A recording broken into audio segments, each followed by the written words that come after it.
Let's go.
All right.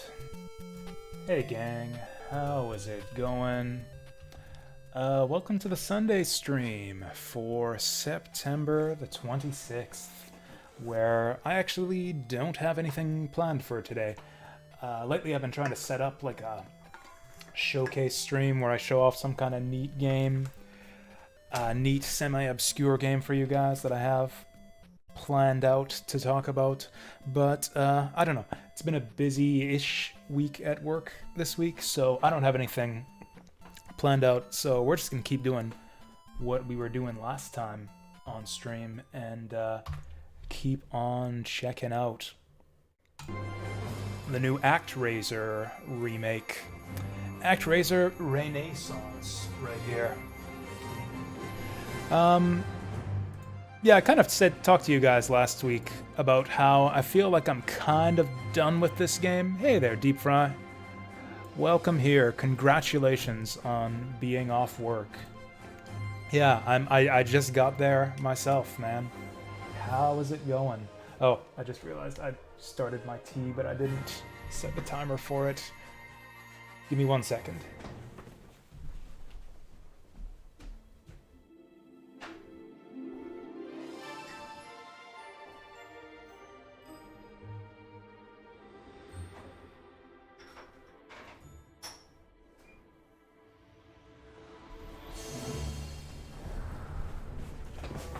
There we go.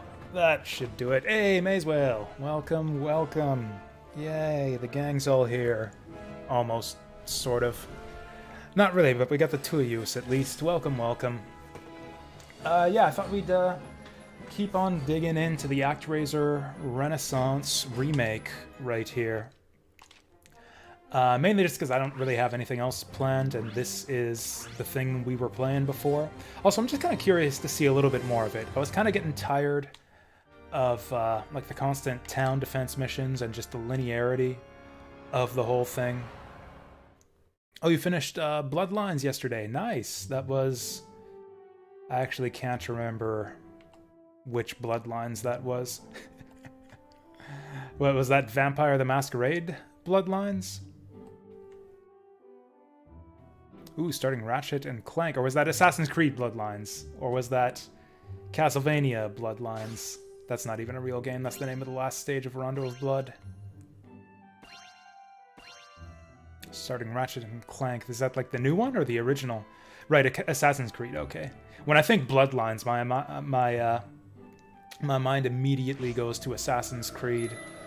And also apparently... So this is something I discovered about this game. I did a little bit off camera in this game, just to, you know, get some of the grinding out of the way a couple days ago, or really just yesterday after work.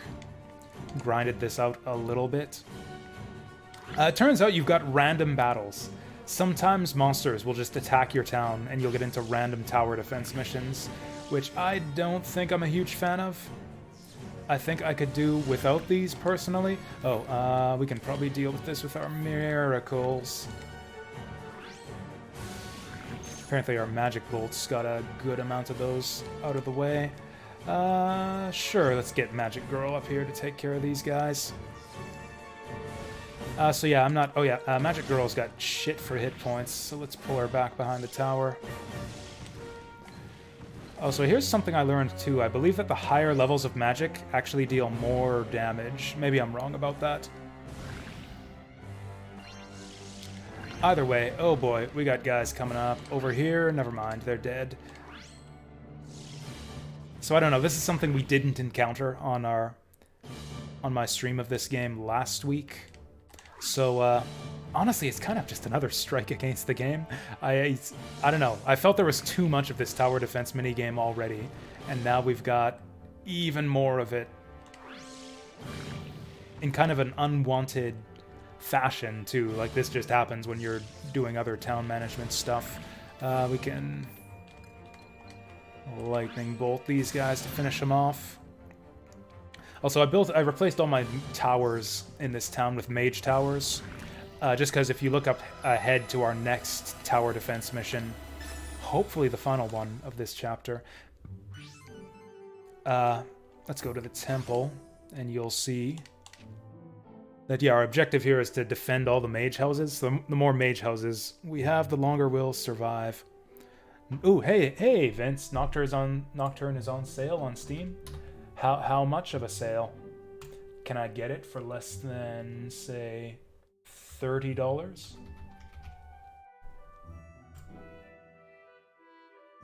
Not quite. 33% off. That's not too bad. I don't know. It's still not quite low enough. Oh, apparently you can get it at Fanatical for $32.96. That I might go in for. I'll think about it. Thanks for the heads up. I've got improved Steam on my in my browser, so it shows you like little pop-ups of like where else is this game available right now and what's the best price. Anyways, my tea is ready, so I'm gonna go grab that.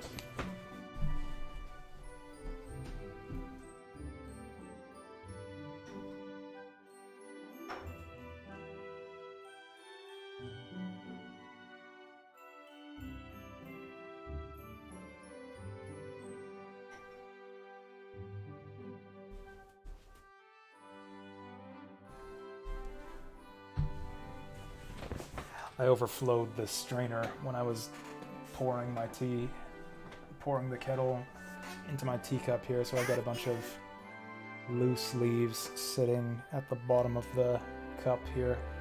It's gonna be some strong tea, which, you know, is kind of how I like it. So yeah, you can see this next and hopefully final tower defense mission. We need to defend the mage houses, so I built a bunch of those. Also, you might have seen that we got rewarded for that random tower defense mission. We get a bunch of these champion level up items. So I suppose that's the reason they have these. If you get stuck at a... Because that was actually one of my complaints on the last stream, is that if you get stuck on a tower defense mission... Oh, thank you. Oh, are you a real person? P. Curtains Bazoo... followed by gum. This looks like a lot of nonsense to me. Oh, I saw it. Okay, yeah, okay. I think we're gonna turn off the alerts for this stream. Yeah, I saw that the invasion of crappy bot follows has not stopped. I was watching some smaller channels yesterday after board game nights, and people are still getting invaded by... On the one I was watching, it was the Haas bots, but now there's probably a bunch of new bots as well. You have a list of hate raiders? Oh, that would actually maybe be handy.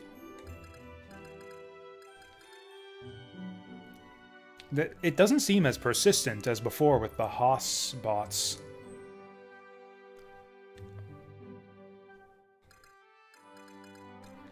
Like, yeah, the hotspots is just incessant, though. You'll get like 50 of them following you all at once, whereas today we had like 3 of them 15 minutes ago, and then 3 right now. And now another one just now that you can't see because I have notifications turned off. How pointless. But anyway, so I was complaining last week when I got stuck on a tower defense mission that like, oh, there's nothing else I can do. I've grown my town as big as I can. They won't let me grow the town any further until I finish this mission. There's nothing I can do to grind to get stronger to finish this tower defense mission. And that's what those random like monster attacks are for. The random monster attacks will let you grind up your hero if you need to do that to clear a tower defense mission, which is not ideal. Like, I would rather there be other things I can do actively to prepare for a horde assault. I do still have the difficulty set to normal right here. So this next tower defense mission shouldn't be too difficult. I was checking out some other people streaming this game. It seems like this game does do kind of the lazy man's version of hard mode. Oh yeah, I guess we'll just get our hero defending Teddy. What the fuck is Teddy doing out here? What the fuck are you doing, Teddy? I thought that we rescued you already. What are you doing back here again?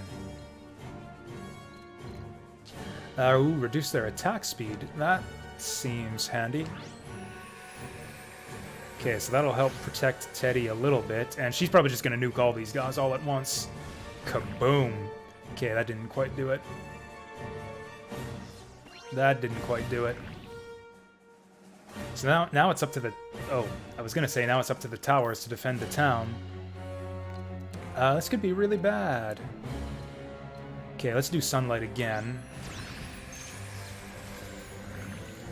Okay, there we go. Summon hero. I might get both the heroes defending Teddy here, and then just use my magic to defend the town. Actually, no, forget that. We'll get Philotas to defend Teddy. And we'll get Daniela to go back and defend the town, because she doesn't make a very good face tank anyways. She's got 70 hit points. She dies very quickly. Oh boy! Oh boy, of course it would be all the anti-magic monsters. Okay, so we can't get her to defend that. Okay, fine. You defend Teddy. Philotas defends the town. This is some serious bullshit. Okay, can we use palisades to defend this? No. Yeah, those towers are going down. I wonder if the earthquake will at least halt their movement. Let's try this. Oh, it damages them too. So the anti-magic enemies are just weak to, like, the witch's spells and... Or they're, yeah, immune to the witch's spells and immune to... Okay, this is a fucking joke. This is an absolute fucking joke. It's like, oh, mission objective, defend the magic towers. Meanwhile, this mission gives you nothing but anti-magic enemies. Flippin' ridiculous. Okay, those guys are all dead. I guess we can do this to impede their movement.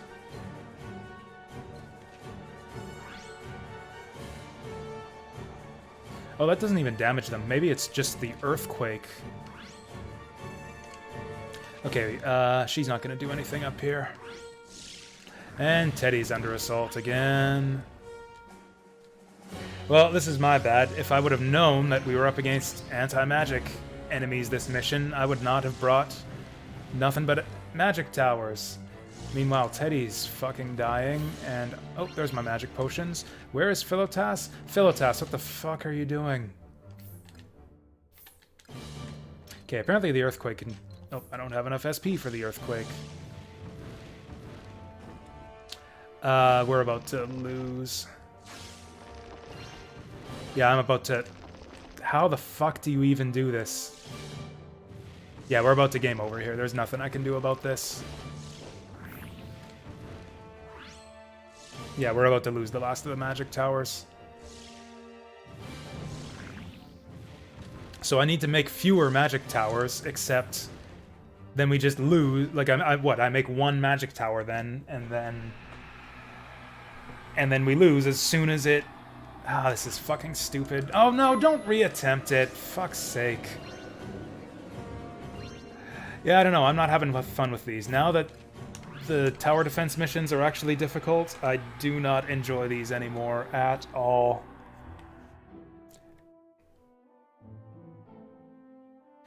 And that's kind of where I'm at with the remake. Just the overabundance of tower defense. It's like they've developed this brand new tower defense minigame, added all these heroes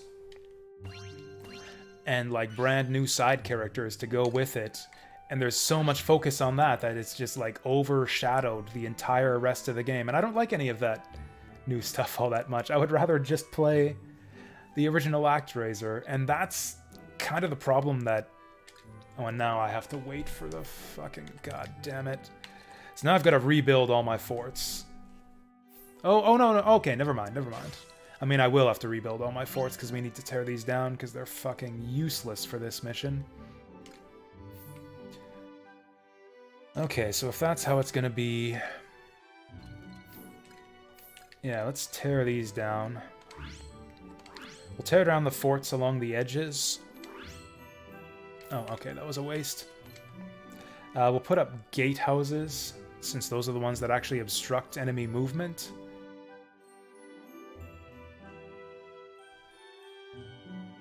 I don't even know where to put them. I guess we're trying to keep the enemies from getting here. This is so ridiculous that you can't place any towers up here. Like, if the enemies spawn up here, they've just got an open path to your temple. And it's frustrating because I just want to push through this and get to the actual parts of the game that I like. Like the actual expanding the town, sealing monster lairs, doing action stages. And instead I've just been, yeah, stuck on this for hours, it feels like. I like so much of the new stuff and the changes they've made to this remake. But I just don't like this tower defense thing. I think it ruins the whole game, basically. We have to overwrite this workshop. Or do we? This is probably a better place.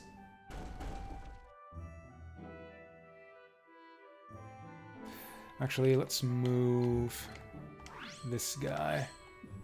Of course, now we're not defending our mage towers anymore. I need... what do they call them? Block houses to deal with all the flyers on this mission. In fact, maybe I'll convert these mage towers to block towers. We'll just have the 2 mage towers in the middle here. So what new stuff are we constructing?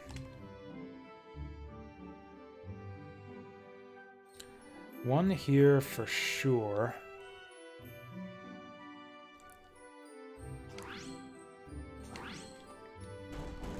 And then, yeah, we'll deconstruct one of these mage towers. Actually, let's do our upgrades while I've got the wood for it. Thankfully, these... Man, it's so annoying because I spent so much time grinding to upgrade those mage houses, too. Because these are the most expensive fort to upgrade. I had to spend a bunch of time yesterday just grinding wood to upgrade those all the way. And now I find out that they're basically useless on this mission.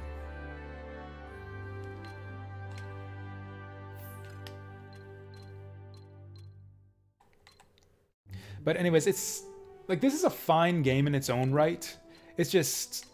I complained a lot about, like, oh, the way they dragged it out and the game's longer than the original, where I preferred the original's kind of 4 to 10-ish hour length. A little bit more digestible in like a 1 or 2 sitting type session deal.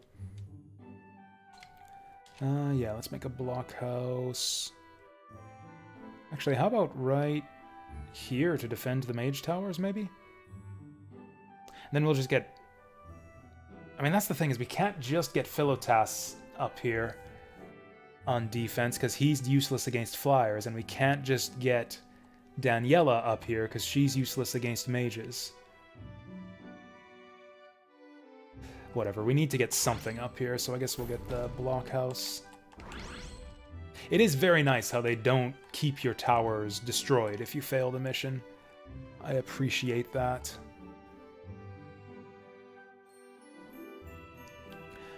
You know what, let's destroy this mage house too. Get another blockhouse to defend against flyers. Oh yeah, right here.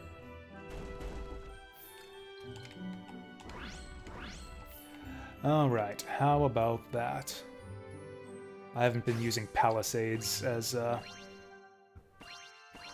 well as I could have either. Are they not rebuilding the stuff that I destroyed? I destroyed a workshop and a bunch of houses to place those forts, and I feel like they didn't rebuild them.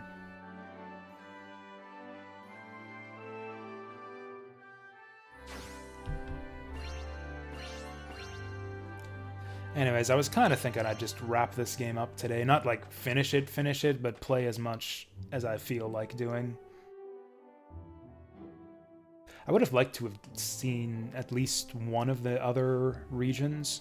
That's kind of one of my favorite things about the remake, is the way that they've added like new graphics and music for each of the regions. Whereas there were a lot of like reused graphics and music in the original. Yeah, the remake here, it's like, yeah, all the townspeople in each region have their own like cultural dress and whatnot.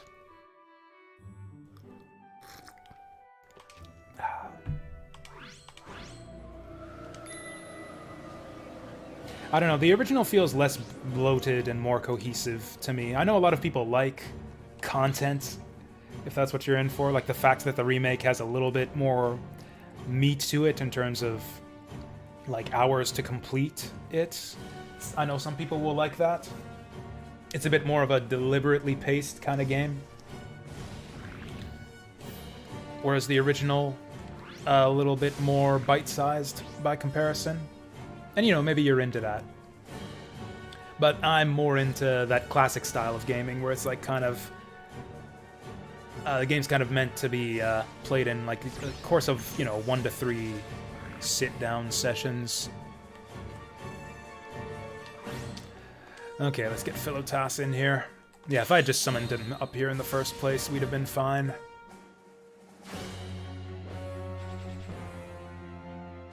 In fact, yeah, we'll get him to defend the gatehouse. We'll get him to defend up here in general. Oh, what do you know? They're overpowering the gatehouse. Okay, good. They're going for the blockhouse. Philotas can't defend against those guys. Oh boy, here they come. I'm gonna hold off. Actually, those apples are gonna despawn any moment now. I might as well use them up. Okay, those guys are gonna destroy my mage house. Oh shit, these guys are gonna destroy my mage house. Son of a bitch. Okay, let's get that apple to keep them safe. Girl, you need to defend that gatehouse. Good grief. We know the earthquake hurts these guys. How did these guys get past this gatehouse anyways? The whole reason I put it there was to prevent this from happening. Oh, that blockhouse doing work. Do it, Philotas! Hurry! Okay. Barely got that. Let's get Daniela up here on anti-flyer duty. Oh yeah, that's right, the mage houses actually work on the flyers. Okay.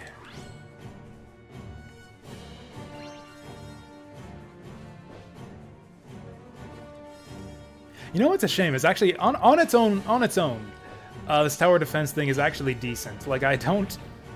The fact that it's challenging is actually kind of fine. It's actually a bit strategic. I don't like that they don't, you know, give you a heads up on where the monsters are coming from.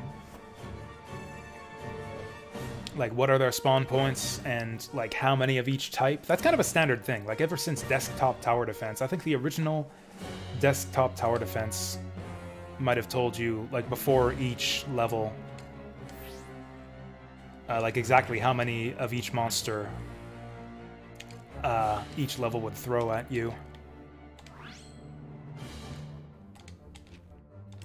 Alright, they're doing a big assault from up north. Big assault from up north. Let's just hit them with a big earthquake. Like a big... Okay, as big an earthquake as we can muster. Boom. Oh yeah, we got this. We don't got this. Philotas... Yeah, Philotas can handle this. Oh, I guess I should have done that. Again, I forgot about the palisades.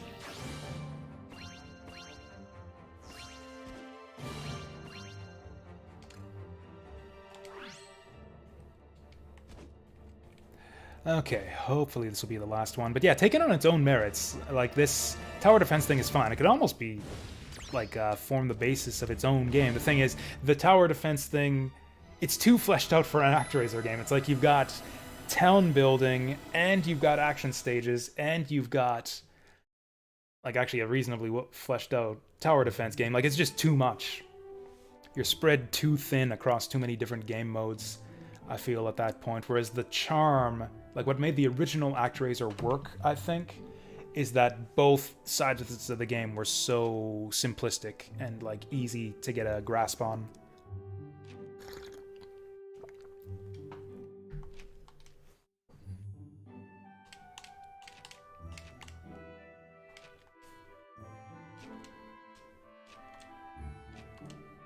I feel like kind of a fool having dropped $40 on this game.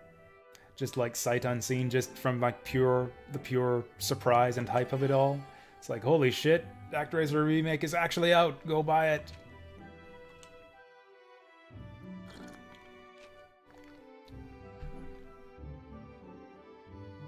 Oh hey, that's our magic spell.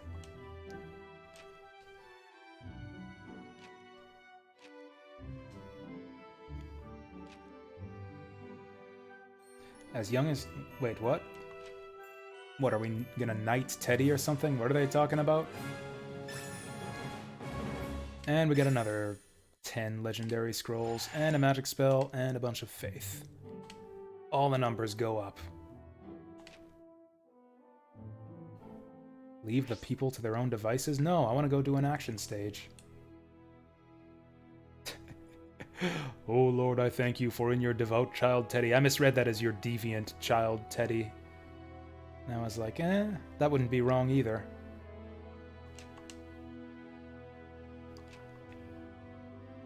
I think it's so ridiculous that they actually turned Wolf, the magic wolf man, into an actual character with a portrait now.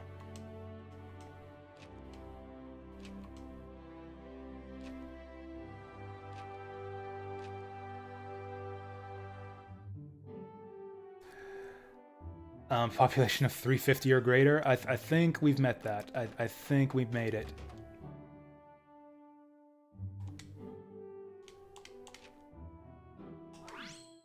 What? Attain a population of 350. We're at 350 of 350. There we go. Ooh, I like his room.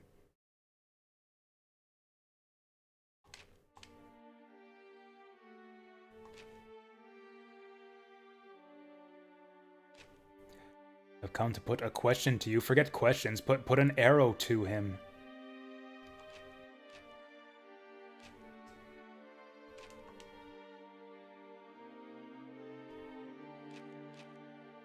Oh, here we go. Magic Wolfman redemption arc begin.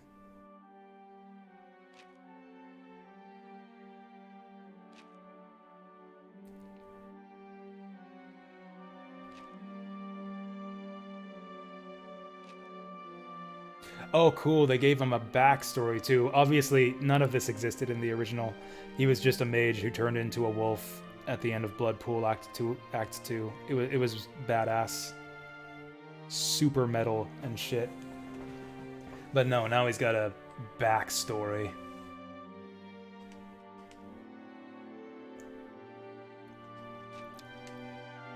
Yeah, Angel Bro doesn't seem too amused by this either.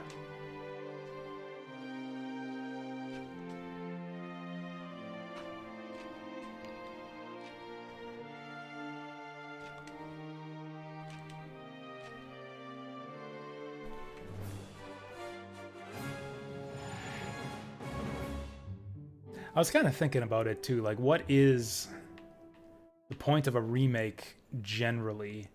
And personally, I think it's to try to surpass the original. Like I don't think there's either to surpass the original or you know, make a better game out of it, or to do just something completely different and give us like a new take on a old classic. This game kind of succeeds on that front.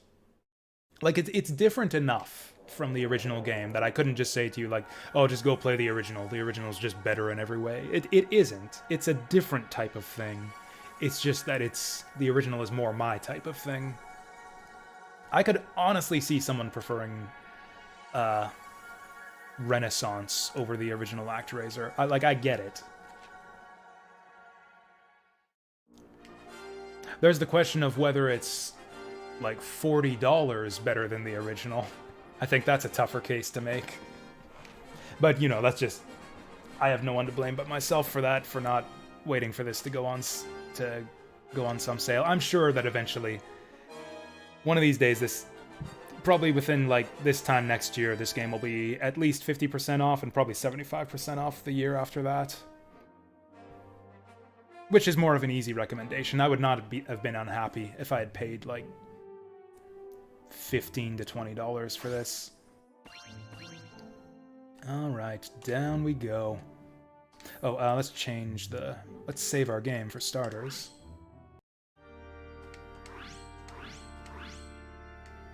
Or are we still on hard difficulty? Oh, no wonder I failed that, Oh yeah, I forgot. Yeah, I did change it back to hard. Cool. I was afraid that I did, like, really, really bad at that tower defense. Wait, what? Yes, Act 2.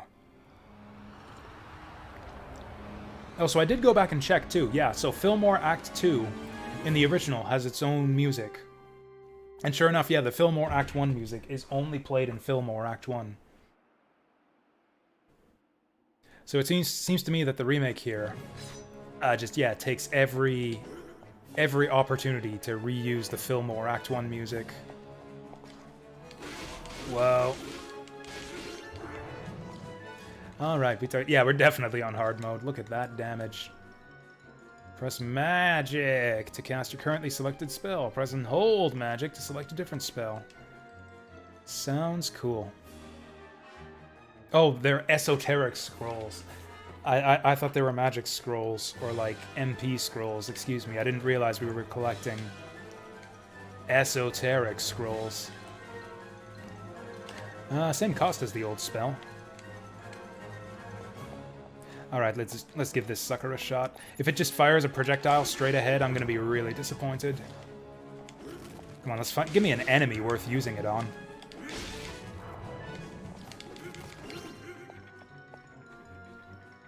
Alright, where are we going? Probably wanted to go up. Whoa.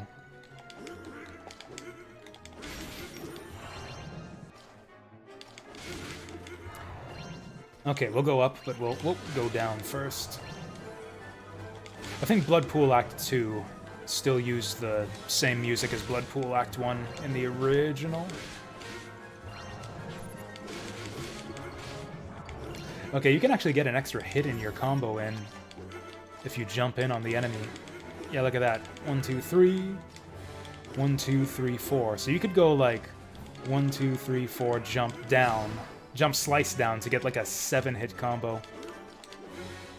If the enemy was big enough to still get hit by all that.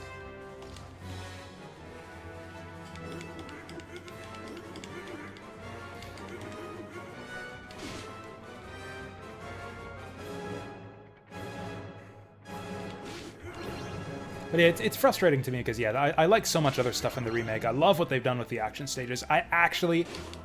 This might be blasphemous to some.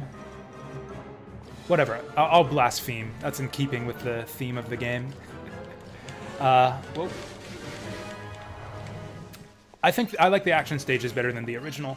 I think just the way the controls handle and the design of the stages themselves and the way the damage is balanced on hard mode is way more enjoyable to me than the original. Just as an action game, yeah, compared to the original, the action parts are more solid. On hard mode, to my tastes, at least. Ow. Okay. Is it even possible for me to get back up there? I might have to off myself to get back up and get that magic scroll.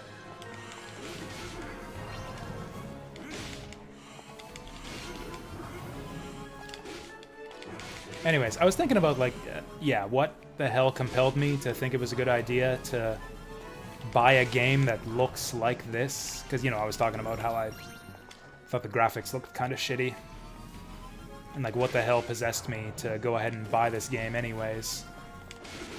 And, I mean, all I came up with is, yeah, nostalgia is a hell of a drug. I'm not even that nostalgic for the original Actraiser. Like, I don't love the original. It's not one of my favorites or anything, but... You know, it is an old game from back in the day that I liked as a kid. Ow.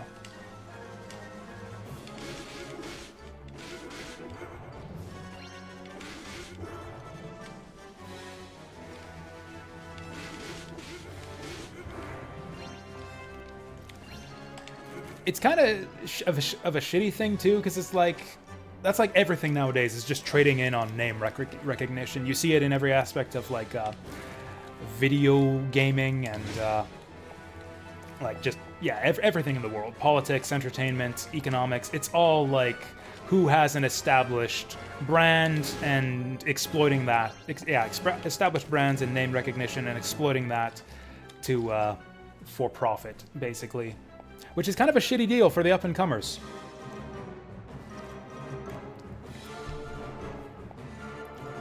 Which begs the question then, like, who are the up-and-comers? Like, who out there is making, you know, a new Actraiser?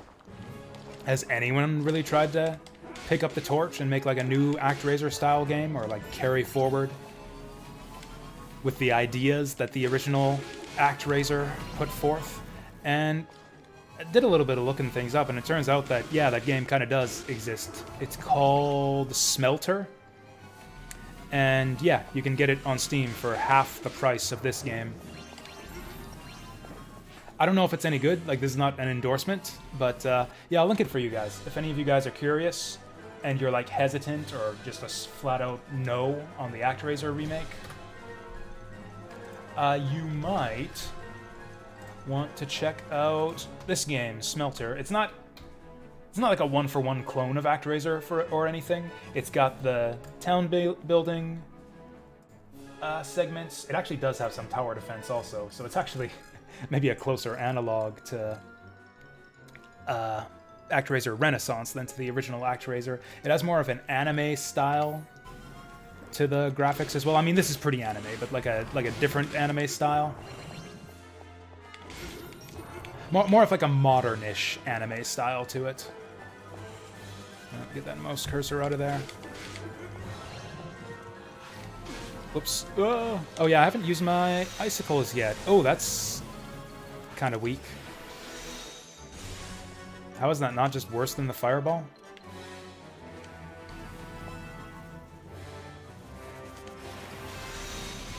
Also, why did it not change?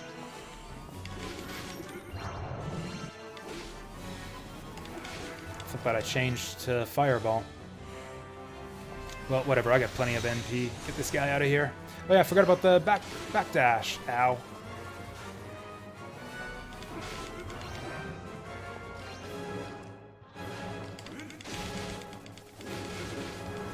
There we go. Oh, I still haven't hit the threshold for the full crystals yet. Are we at the boss? I hope not. But yeah, anyways, in hindsight, it makes me feel kind of bad that, yeah, I dropped $40 on this game I didn't even think I was gonna like, and it ended up kind of meh on.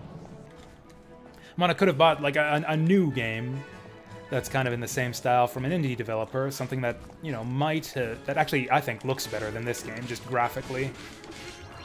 But I've never even heard of that game. I went for Actraiser Renaissance instead, because boomer nostalgia bait and all that nonsense. And I don't know, this is what gaming has become. This is what it is. There's so many remakes and remasters these days. I dropped my Twitter hot take a while ago. I was like, oh, remakes and remasters are great because old games are better than new ones. I kind of still agree with that. But, you know, old games already exist. If you want old games, you can just play old games. I don't know. I wish I did a better job of keeping up with, like, the modern, you know, especially smaller indie titles. I feel like the modern AAA stuff I'm not really interested in. But yeah, I wish I'd have known about that Smelter game before I bought this. I would have totally picked that up instead of this. It has middling reviews on Steam, so maybe that game's not even that good, but at least it would be something, like, brand new. At least it wouldn't be, you know, just overpriced nostalgia bait that's purely trading in on, like, name recognition. Can I not refund this game on Steam? Not with the amount of time I've played it. I've got like 5 hours in this game now. If I could have refunded this game after 4 hours, I would have, but it's fine. Like, again, I don't want to come off too negative. I don't hate this game. I kind of approve. In fact, as remakes go, this is probably one of the better ones out there. Again, especially if you're not bothered by the increase in overall playtime and the level gating and the laundry list of objectives. I mean, all that stuff's in modern games for a reason. Modern gamers love that kind of shit. Oh yeah, Resurrection! I forgot about that. I thought we were toast there.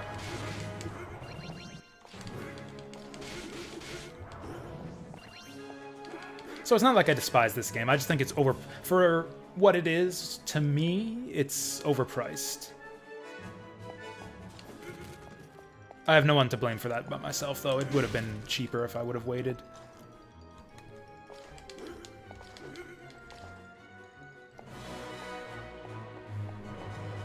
Reactions seem... yeah, reviewer reactions seem mixed to this game, too. Some people really like it. Some people really, really hate it. I have yet to see anyone make the argument that it's better than the original. No one dares to say that just yet. Ooh. You know what? I think Fireball is the better spell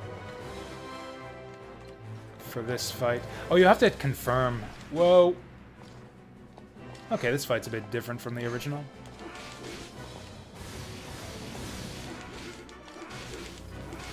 Also, we're doing a lot of damage to this guy. Oh my. That didn't really do anything. This guy's probably easier than he was in the original overall. Oh, he's going wolf form. Oh, woo! I feel like this wolf doesn't look as badass as the original. He kind of reminds me of John Taliban or whatever from Darkstalkers. He is about as pathetic as the wolf from the original. Oh, doing jump kicks on me, are you? It's like a Castlevania wolf, man. Ow. How dare you? Awesome, that was the easiest boss yet. I might be over-leveled for this fight. I did a lot of stuff in the town.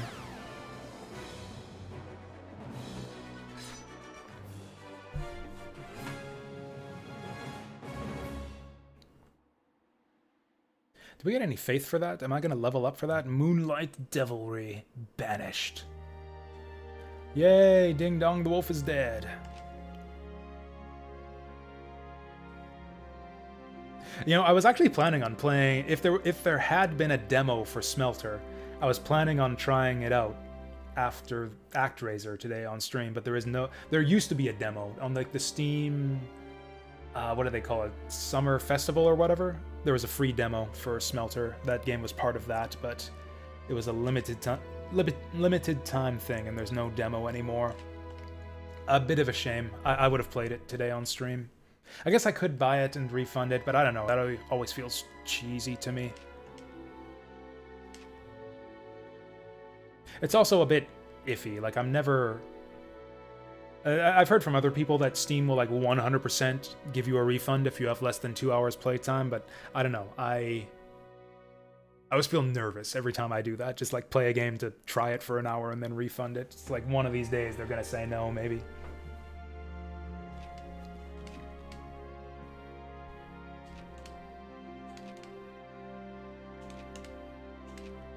Do any of you guys do that? I've heard... I know other people who do that. They'll just, like, cheese the Steam refund policy to just get free demos, effectively. Just try out a game for 2 hours and then refund it if they don't want to keep it.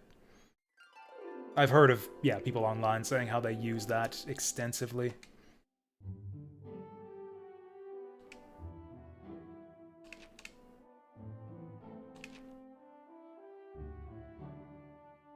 Ooh, watching the new Dune movie. Yeah, thanks, Vince. Good luck to you too. I hope the new Dune movie is good. I still haven't seen the old one. I gotta see the original Dune still. All right, let's continue to another land to spread my very holy word. Is that what he said? Ooh, yeah, frickin' Khal Drogo, yeah. Well, that's a point in its favor, I would say. Anyways, enjoy the film, Vince. We'll catch you later. I might still be here by the time it's done. I don't know how long that movie is, but I'm kind of planning to have a bit of a longer stream today. Maybe? We'll see. We'll see how long I still have stuff to talk about. The thing is, I wanted to try and see if I could explore at least 2 more areas today, like try Cassandora and Itos. Like, Cassandora, I can kind of guess what they're gonna do with it. Like, it's pretty straightforward. Desert, Egyptian-type theme. Pretty much know what we're in for. Itos was kind of just another generic... just, I don't know, medieval town, kind of like Fillmore. So I'm curious to see if they do anything to change that up. 3 hours? Okay, maybe I won't be here.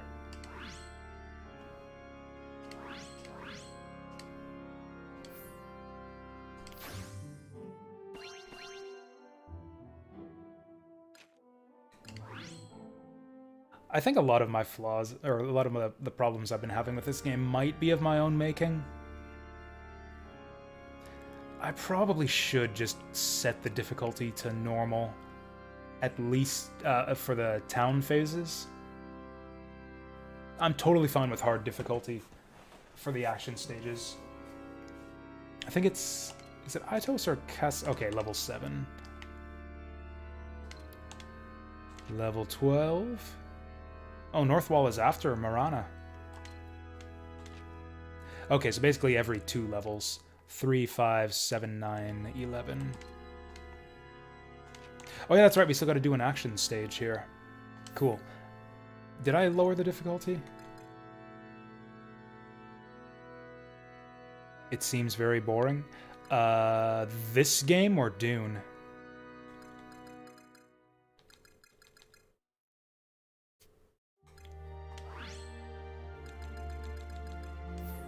Where the hell is the difficulty setting? I was looking at it just a moment ago. Whatever. I think... Oh yeah, Sky Palace is where you go to change the difficulty. Yeah, we're still on hard mode. Good, good.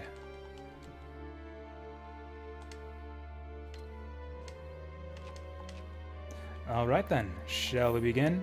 Actraiser? Like this remake or Actraiser specifically? Like, were you a fan of the original Actraiser, Deep Fry? Because, like, if you weren't, this is just gonna be a lot worse for you.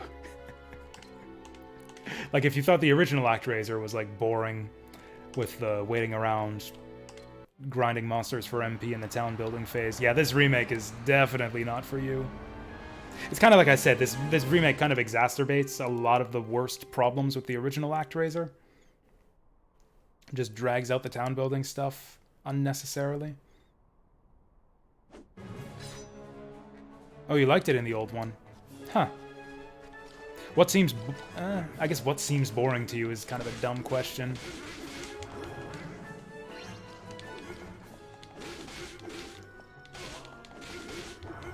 I mean, I don't know. I found it slightly boring in the original, and I find it mostly really boring in the remake.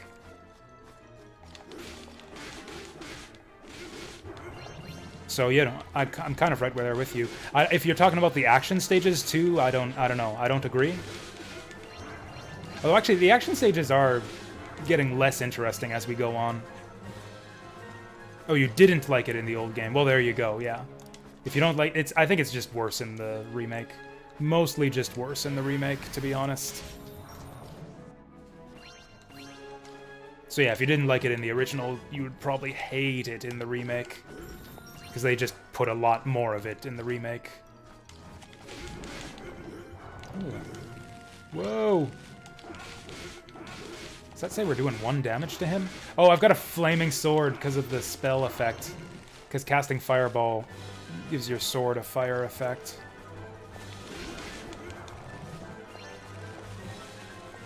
Yeah, the first couple stages were really challenging, but now it feels like we're a lot stronger during the action stages. Like, I can survive more hits. Enemies are dying a bit more quickly. I might have over-leveled myself. Maybe I'm spending too much time in the town segments. I'm just going to assume that's a death hole. Oh, that guy's not dead.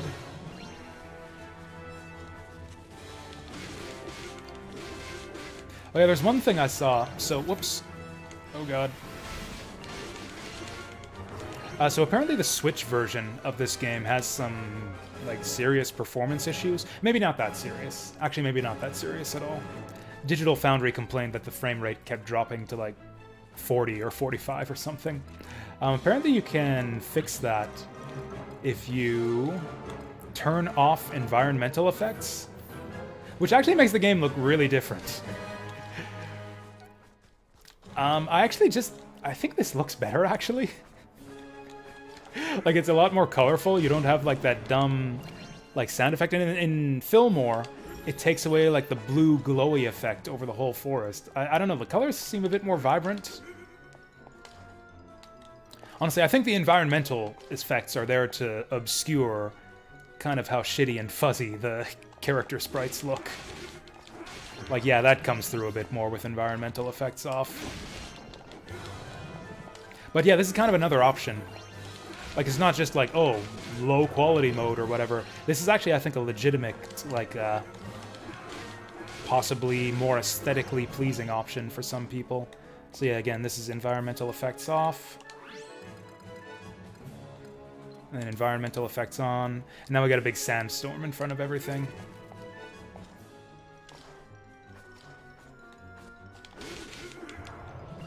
I think there was like a purple glow effect on Blood Pool. So that probably would have gotten... I didn't try environmental effects off in Blood Pool. Can I get the revive? Oh, we got a long way to go to max out our crystal meter.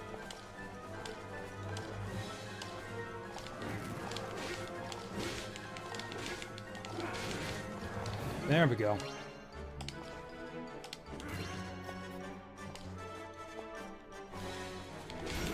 I don't know if I'm getting better at the game, or if, yeah, our character is just getting stronger relative to the enemies. This stage feels really easy compared to, like, even the earlier parts of Fillmore.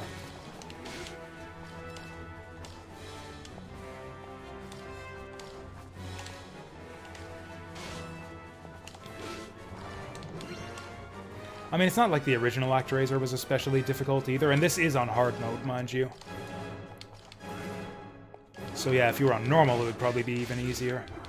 Oh yeah, I was about to say earlier, it looks to me like the difference between normal and hard mode is just your standard, like, lazy, buff all the numbers style difficulty. Where it's like on hard mode. Oh, did that scroll fade away before I could pick it up? That's some bullshit, if so.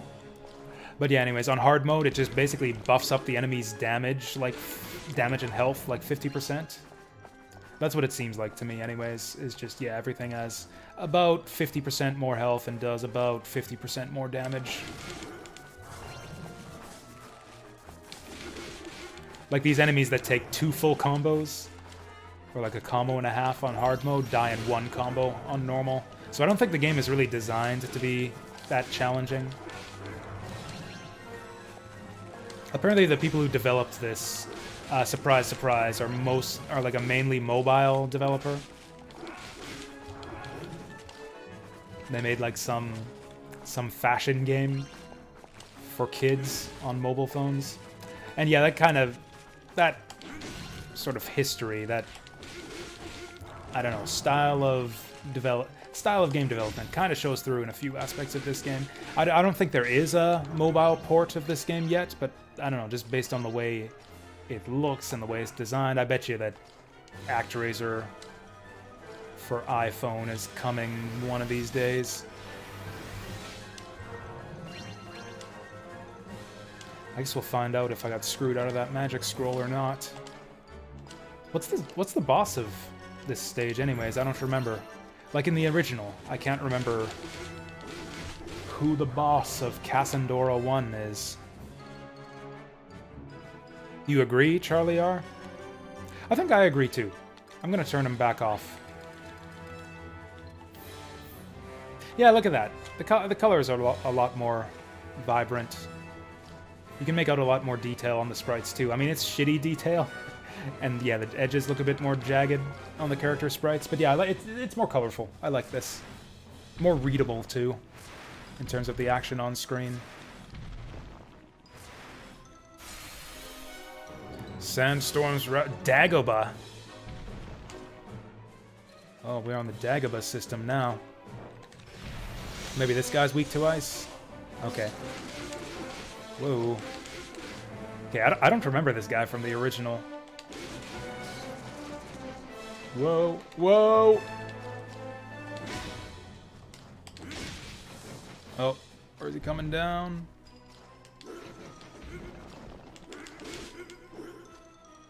Where's he coming up? Okay, so I can just use magic to iframe through that. It's whoa, whoa! Oh, he got me.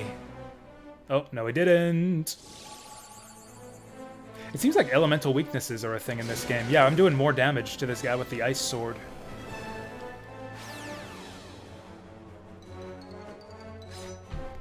Shink. Alright, this is what I was looking forward to. Let's see Cassandra. Actually, were there environmental effects on the town segments? I don't think there were. Oh yeah, even this place has its own town theme. I love that. The new music might be the new music and the new character artwork might be my favorite thing about the remake. My favorite two things about the remake, I guess.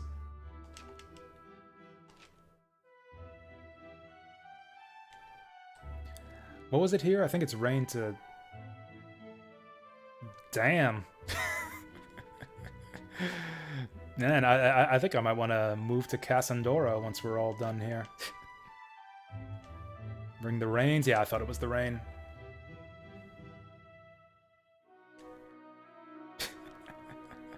It is impossible for the Cassandorans to erect. How? With their women dressed like that? How can they fail to erect? I'm sorry, I'll stop. Okay, so there's our monster spawner over there.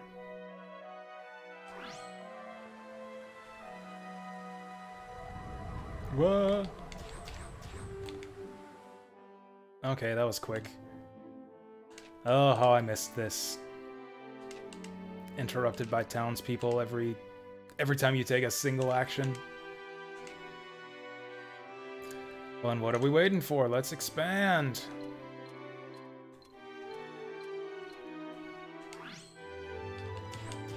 Where are these guys going anyways? I guess there's no buildings for them to attack.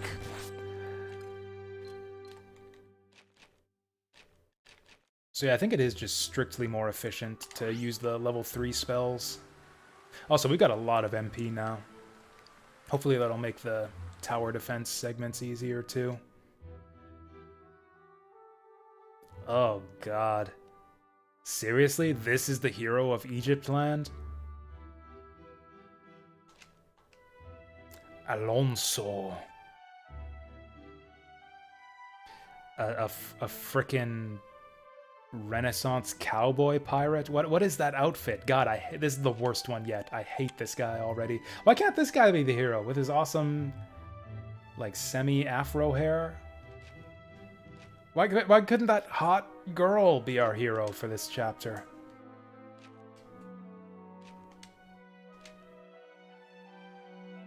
Yeah, why couldn't she be our hero?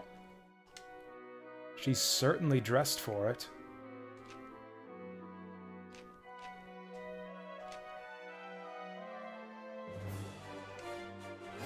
Oh, cool, we got a quest. We didn't really do anything, but we got a quest.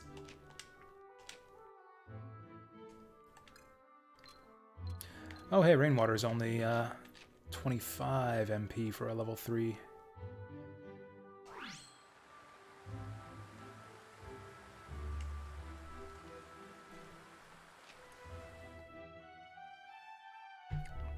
Anyway, so I had an idea for kind of a new format for the after work streams.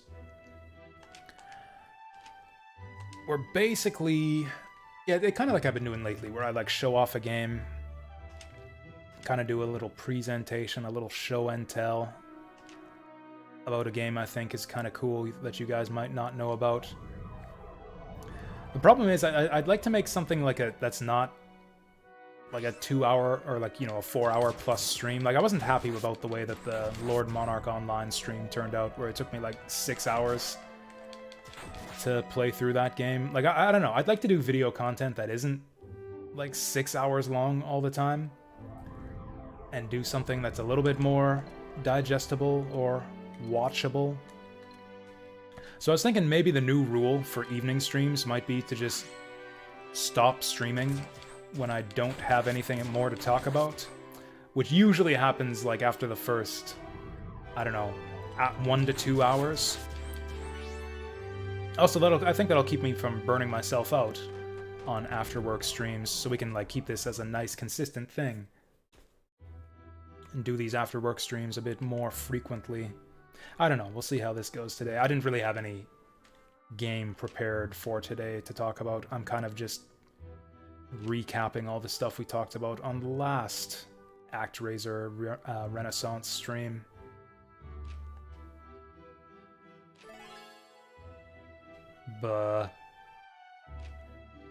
Did this happen in the original? I thought that you had to come back here way later in the game to get the stone tablet.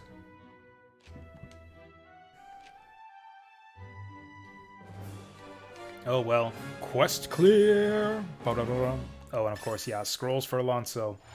Gotta throw in a bunch of filler side quests in there to get scrolls for Alonso. I hope he's at least good in combat. He has a gun, so that should make him good for something at least. Oh, come on. Come on, give me a fucking break. Fine, we'll do the level 3. I think that's all the sand clear.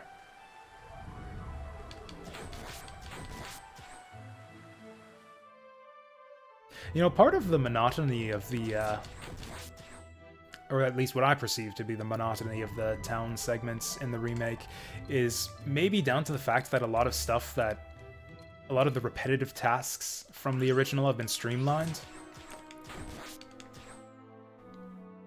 Like it used to be you'd have to cast water on every single square on the map to clear it out fully. And so that's we can do it in 3 spell casts instead of 20 this time. It used to be that the monsters would pop up a lot more frequently in the original, and in this one, yeah, monster spawns are more infrequent, so you know, things are a little bit less hectic, and you don't have to spend as much of your time whacking down monsters. So instead, you just spend a lot of your time doing nothing.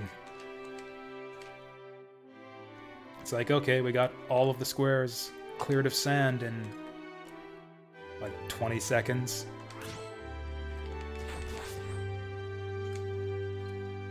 And then there's the monster spawners, where it's like, that's the other main thing you do in the town phases, is go after monster spawners, but those are actually locked behind population limits or behind quest completion, so you can't clear monster lairs until the story says you're allowed to. So that's like another thing you used to do in the original that you can't do in the remake, or at least that you do a lot more infrequently. Oh, how's the sequel? That's a somewhat contentious question, depending on who you ask. If you're asking the internet, if you're asking the general consensus, the remake is horrible. It strips out all of the town building stuff that people liked from the first game, and it's just like a pure boring action game with shitty controls and a terrible hover flying diving gimmick that's impossible to control. If you ask me, and not the internet at large, Actraiser 2 is fucking brilliant. I love Actraiser 2. I think it's way better than the original. I love the gliding mechanic. That's all there is to it. The glide has a lot of finesse to it. It has like a particular like path of motion, and like a particular path to it. It requires a bit of finesse to use effectively. It kicks up and then it glides, and then you can dive bomb as well. You can attack throughout the whole thing as well, the whole animation as well, at different angles. It's like a bit clunky as first, but once you learn how to do it, like you can finesse it quite a bit to pull off some pretty cool tricks. And the levels are actually designed in such a way that you need to learn how to finesse the glide a fair bit.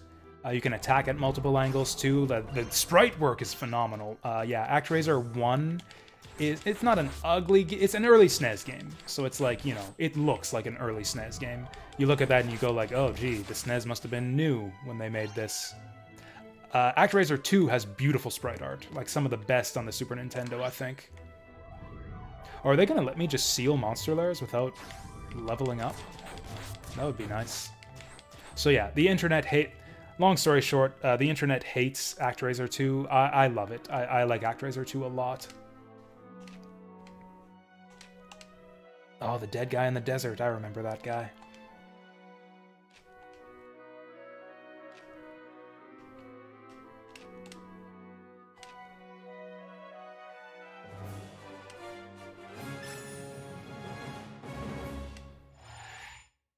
Feels kind of inappropriate to get a quest completed fanfare. That guy in the desert is fucking dead.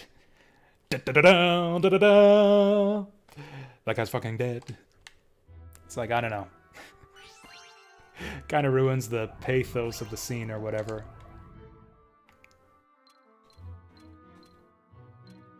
There's several scenes like that, I feel, in the remake, where it's like the way they handle the scene is like, I don't know, just a little bit less elegant than the original or something. I don't know, I feel like they sucked out some of the emotion. It's like they fleshed out the details a lot, added a lot of new characters and characterization to the NPCs here, but I don't know. I just like the way... Maybe I'm just a shitty boomer or something. I just like the way the original did things a bit better. When it comes to the storytelling, particularly.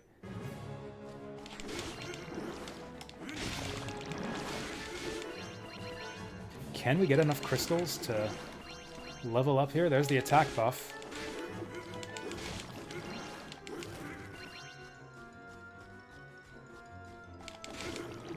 Wow, we got a lot of pustules here. There we go.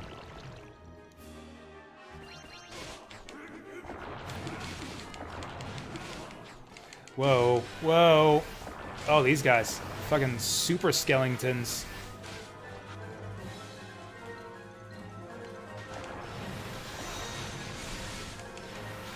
I'm just gonna spam this shit till they fuck off. Okay, Ice has got shit for reach. There we go. Fuck off, skeletons. Oh god, we got the gobbles. We got gobbles inbound. Okay, can we just kill this guy, please? There we go. Like, yeah, these... I like the addition of these spawner action stages. Like, there's not much to them. They don't really add a ton, except that it's a little bit more action stages into the mix. And I like the action stages here, so I like that there are more of them.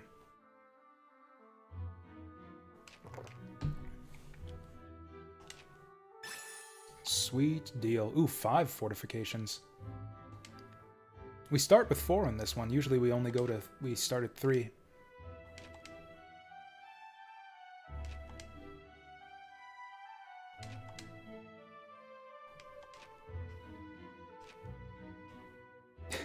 You know, looking at the female townsperson here in the desert, I'm kind of looking forward to Marana now. God, am I that much of a degenerate that, like, I'm gonna be convinced to play this borderline mediocre game that I don't exactly love, just for the sake of seeing some potential anime titty once we get to the island level? Side-scrolling sections. I mean, they would be easier if you play on normal. Like, yeah, it would be hard to do it on hard mode, but like you could switch it to normal or easy, and you know, just tank a lot of hits, and you know, like mobile players do. It'd be like just like playing a regular video game where you don't know how to play video games. That's kind of what it feels like playing games on mobile to me. It's just like, oh, like I can't use the D-pad properly. It's like I can't press the directions smoothly, and I can't rapid fire the buttons or hold down the buttons together in the right way. It's kind of like getting the experience of playing a video game where you don't know how to hold a controller properly, which is like probably more than half of the game playing population. At least based on what I've seen of people trying to play games like Mega Man, for example. Like, I've literally seen streamers who, like, don't know how to jump and shoot at the same time. Playing Mega Man. Like, a lot of streamers don't know how to properly jump and shoot at the same time in Mega Man.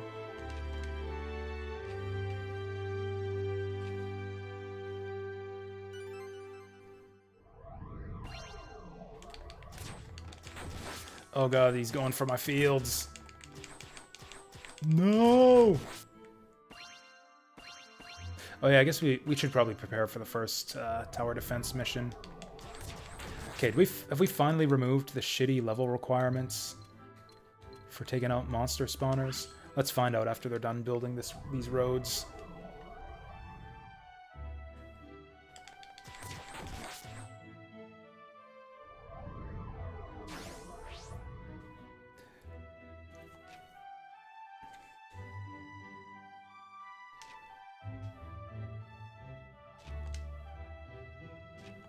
Wait, wasn't there supposed to be a pyramid in the desert? Or maybe it's after we clear the monster spawner.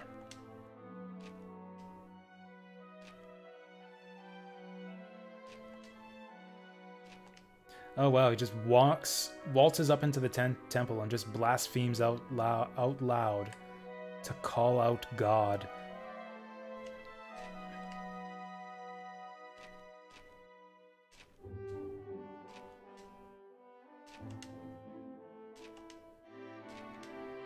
I really hate this character's design. Like, can you imagine if a character like this showed up in the original? Like, the other two at least felt like they kind of fit the setting. Like a fucking gun? Oh god, everything about it. Just fuck off. Just fuck off with all of this.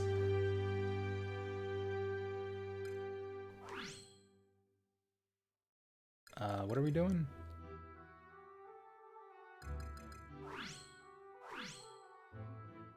Oh, we lack resources. Okay. Have we at least increased our civilization level yet? Oh, you know what? I probably gotta lightning this sucker. Nope. Yeah, I think the pyramid was up here in the original.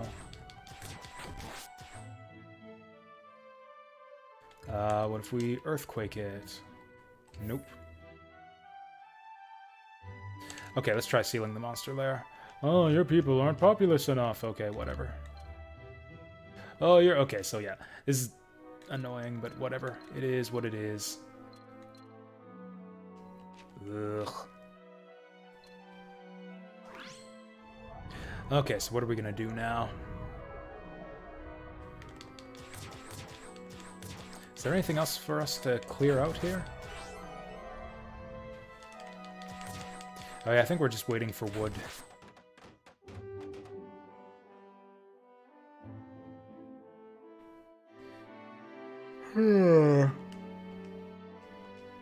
Yeah, this is it. Like, we've done everything we can now. We're just waiting. Oh, endure the Horde's assault. We are doing one of those now. Alright, let's get ready. Oh yeah, we have 2 heroes from the other lands. I wonder if we'll be able to summon both of them, or just one. This could get pretty hectic if we get to summon 3 heroes.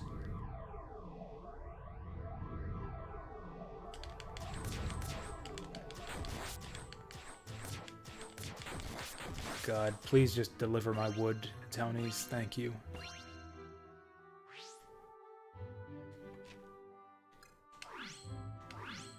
There we go. Exactly 300.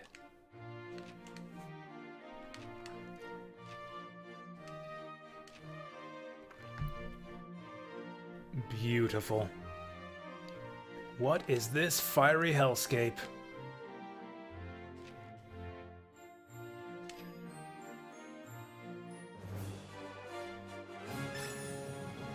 Cool. 2 Alonso scrolls. What do we gotta hit? Like level 7 before we can go to Aitos? I probably won't play this remake enough to get to Marana. I'll probably just YouTube to see what the anime characters look like there. That's it. This seems like a game that, yeah, I just don't like enough to want to put the time in to complete it. But I am at least curious enough about it to want to check out, check out on YouTube what the other bosses and levels and characters look like. I could have done that without dropping $40 on this game, but, you know. We all make our choices in life. Right, I remember what I was going to do now. We need to build some forts. I have no idea what to prepare for. Okay. This and this. Yeah, there's only 2 ways for them to get into the temple. This and this and this and this seems solid. And then maybe like 1 gatehouse or a blockhouse. Oh, we do not have enough resources.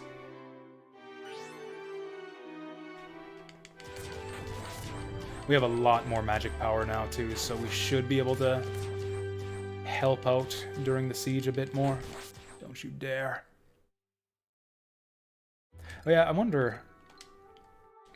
In the original, you could, like, rain on the farmers' fields to make them more productive. I think it would increase population. I don't know if that's a thing in this game. Or maybe you had to plant grain first. It feels like I should be... Like, I'm getting free magic for killing these monsters.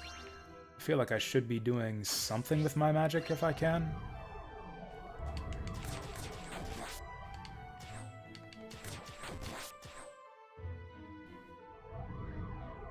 Oh, there's our little gun hero down there. God, even his little sprite looks generic. I didn't even notice him mingling around there with the commoners.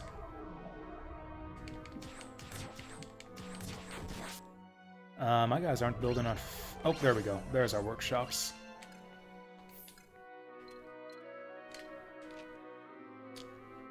Okay. I mean, really, we really only have to defend the temple, huh? Yeah, we'll build this towards the center. And I don't think we can upgrade anything. Yeah, you can't upgrade until you reach civilization level 2. Okay, let's just do the tower defense then. Oh, I forgot to change the difficulty. Oh well, we'll see. How long does it take to beat the original? It varies quite a bit. So the thing with the original is it doesn't gate your progress the way this one does by levels. Like you can go complete any region right from the start. You can do the regions in any order. You can seal the monster lairs as soon as you build towards them. You don't have to sit around waiting for population levels. In the original game, building up your population increases your character's level, which gives you more hit points. That's basically it, is you try to... Oh, they can just walk across that. So they can just go around the fucking gatehouses? What's the point of the gatehouses then? This is shit. Hopefully this kills them all. Okay, good.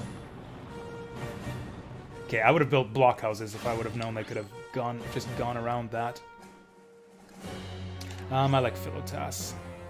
Get him here. So anyways, that's my roundabout way of saying it really depends on how much you decide to do. If you decide to grind population levels and spend a lot of time building up your town, which will make the action stages a lot easier, it can take you like anywhere from 6 to 10 hours, depending on how efficiently... If you know how to do it efficiently, you can probably do it in as little as like 3 to 5 hours. If you don't really know how to efficiently play the town building sections, it'll probably take you close to like 8 to 10 hours to max everything out. And if you're really good at the action stages, you can just ignore the town part entirely, just do all the action stages and probably clear the game in about like 90 minutes to 2 hours. If you're good at the game, it can go very quickly. So yeah, it's highly variable. That's one problem I kind of have with the remake. In the remake, you're forced to do everything. You do not have the option of skipping the town objectives and only doing action stages. I mean, you still have to do some amount of town building. Like, you have to clear all the monster lairs, but that's it. This game doesn't let you clear the monster lairs until you do everything else.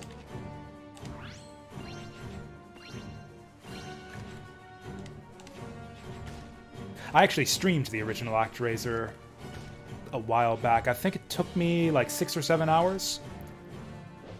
Yeah, it took me about 6 or 7 hours to beat, and I maxed out I think I maxed out all my population levels. I've got no mana. Oh, this gunman sucks. Like, yeah, he doesn't have the big AoE spells. This guy, he attacks them one at a time. This is shit. Okay. And Philotas can't attack them at all. Can he not hit flying units? What is this crap? We're gonna die. They're just going around my fucking guardhouses and we're gonna die. Okay, I get some SP here. That's not enough to hurt them. Yeah, we're gonna die. Well, shit, if I would have known that gatehouses were fucking useless, I would have built nothing but blockhouses. Whoops, I don't want to go again. I need to rebuild my houses. Or rebuild my gates. And I am gonna change the... I am gonna change the difficulty to normal. For the tower defense missions, because I just don't find these fun at all. Speedrun record is 58 minutes. That sounds about right. The thing is, I'm not good enough to clear the action stages without grinding. So it's like every time you gain a population level in each town in the original, you gain 1 hit point. You start the game with like 7 or 8 hit points, and you can get, I think, something like 28 by the time you're done the game. I cannot beat the game with only like 10 hit points. I need to get to at least 20 to have a chance at the later levels. If you were a speedrunner and could actually clear the final stages with a low life bar, then yeah, you could easily beat the game in an hour or 2.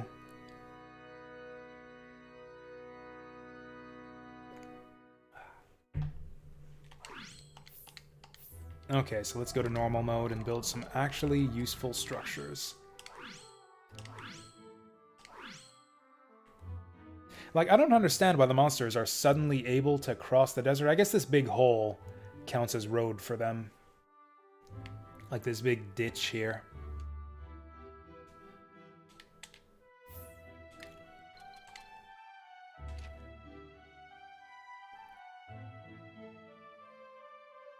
Okay, so let's go for maximum coverage around the temple then. The problem is we can't cover the temple itself. Like, oh, actually we kind of can. Yeah, okay, so if we put 1 here and 1 here, that covers the temple itself. 1 here and 1 up here. There we go. We'll give the townspeople a minute to rebuild the houses, and then we'll try it again. Also, God, this gun guy seems really shitty compared to our last 2 heroes. I wonder if that's what this game can... like, the way they handle the difficulty curve in this game. It's like tower defense will keep getting harder and harder, because the game will keep giving us crappier and crappier heroes. Daniela was actually pretty good. Like, she was made of paper. She would die in, like, 1 hit to a boss. Basically, yeah, like 3 seconds of exposure to a monster horde and Daniela dies, but she had a huge AoE nuke that just killed everything. It was kind of awesome. Building.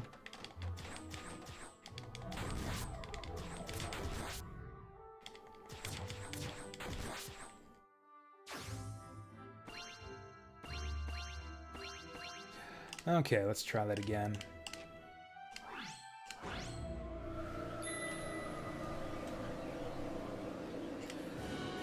If we fail this again, or actually even if we... Why doesn't this have an AoE? I'm scared. Why does it not show the AoE around this this blockhouse? No, actually... we got double blockhouses down there. That one should be fine. Is that why we failed the first time around? Is because that blockhouse wasn't shooting? Oh, for fuck's sake. They can't shoot fast enough.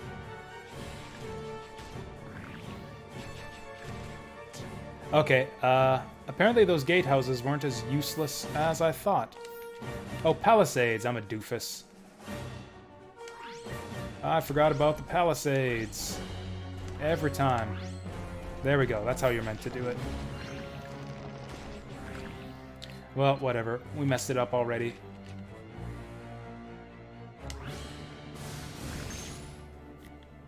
Alright, let's summon our hero.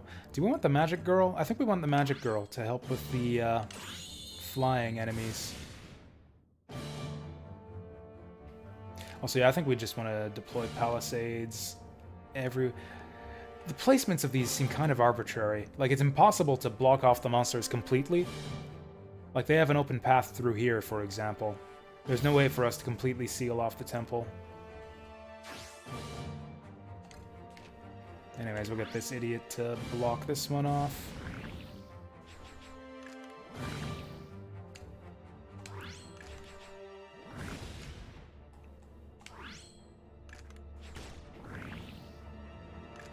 Pew pew.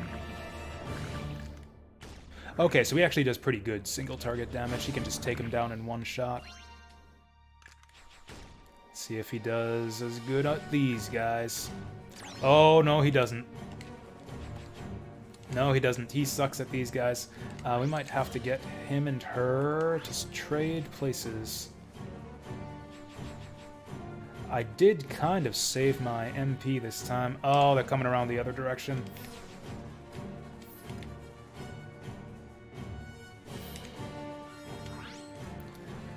This just means we can get a super efficient spell right away. Oh, beautiful. That's right, I'm talking about you, Daniela. I'm talking about you. Oh, beautiful. Talking about Angel Boy this time. That's kind of gay, but what can I say? He did good work there.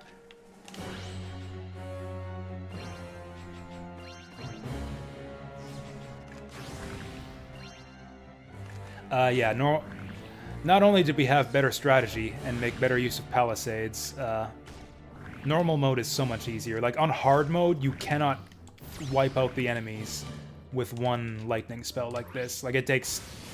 Yeah, lightning takes off half their health instead of all their health on hard mode. So that's a huge difference, being able to wipe out big groups of enemies with one spell.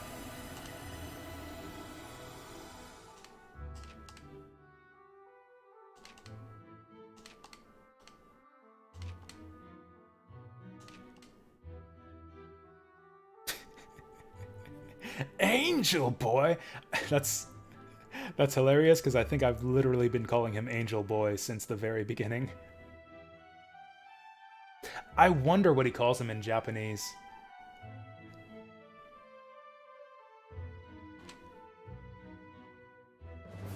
Okay, he doesn't like Angel Boy, though. We have to come up with another name for him. How about Shota Fuckboy? Do you like Shota Fuckboy, Mr. Angel? I think he likes being called that.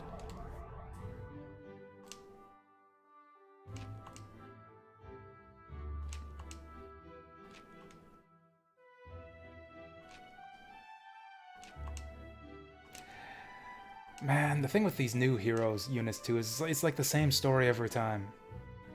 Oh, we're so glad we have this hero guy to solve all of our problems. He's such a great guy. He helps us out so much. I wish he would get closer with us. Oh my god, he was hiding some kind of dark, depressing past? Who could have thought? Oh, he had a rivalry or some tragedy befell him involving the boss of this act? No kidding. Are we Civ level 2 yet? We aren't. Actually, it feels like the monsters are spawning more frequently in this stage, so at least we have something to do.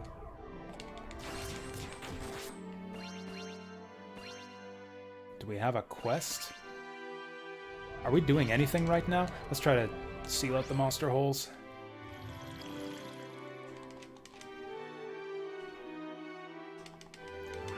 Let's plug some demon holes. Oh yeah, so anyways, in other news, I was talking last stream, because yeah, last stream was Friday, where I had to cut the stream short to go to the Game of Thrones board game night. We actually had a really good game. It was the first time any of us had played in like a year and a half, just about.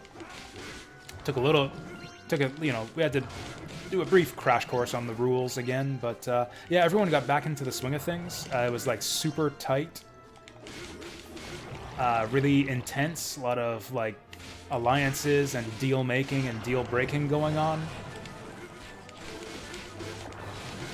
One of our regular players couldn't make it. He doesn't live here in town anymore, so we called in the guy hosting, like the guy who's at house we played at, called in one of his friends.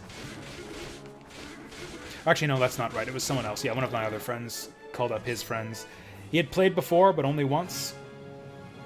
And he kind of got picked apart to pieces, because that's kind of the most efficient way to win the Game of Thrones board game, is to just eat the lands of the weakest player. Just like pick out the person who knows what they're doing the least and just take all of their land. And not only that, but his two neighbors actually allied and like teamed up and coordinated with each other to beat the hell out of him. It was kind of scuzzy, I thought. I allied with him. So yeah, I was playing House Martell. He was playing House Tyrell. So yeah, we were allied. We, yeah, had a pretty decent alliance that game. Anyways, it was really close in the end. I placed second. Lannisters won the day in the end.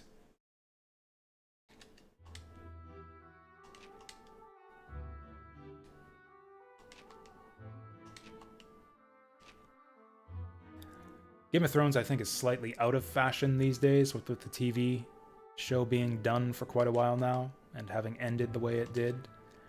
But, I don't know, I'm still hyped for the board game. I love the Game of Thrones board game. Although it sounds like some of the people in my group kind of wanted to move on and try other games, because we've been doing nothing but Game of Thrones for, like, a couple years ago. We would play, like, the Game of Thrones board game a couple times a month, and nothing else. There was one guy in the group in particular who was kind of adamant. Those people look like they are like dying of thirst or something. Anyways, Civ level 2, which means it's time to lightning everything.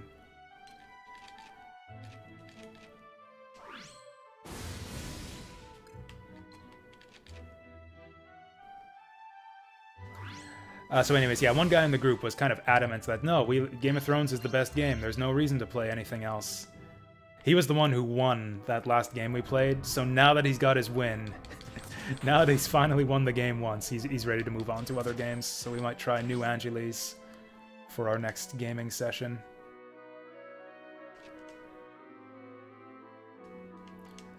Thirst, you don't say. Wait, now she's talking about wind?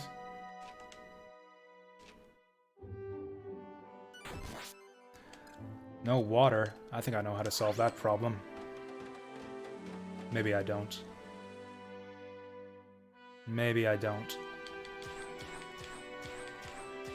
I know, right, Soil? I thought it was pretty... I mean, that's what you do to win the game. Like, it is optimal strategy, but I don't think it's especially nice.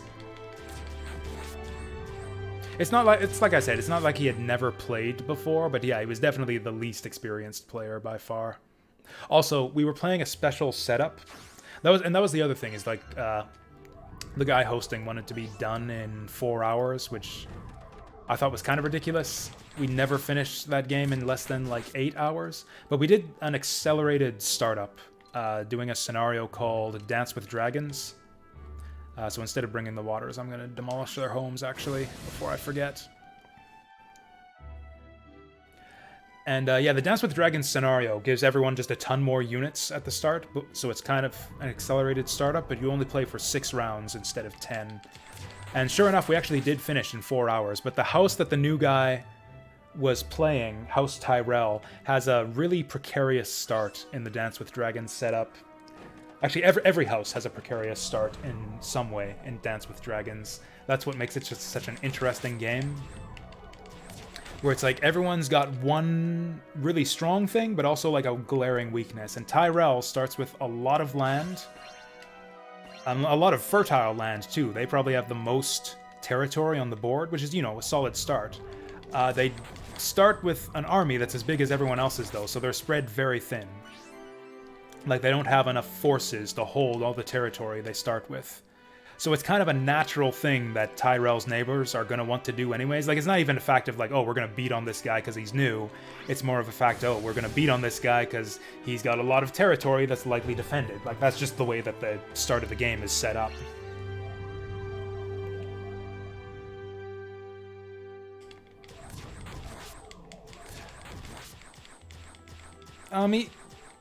Yeah, don't you want him to come back? Exactly. Not as badly as you want to win, apparently.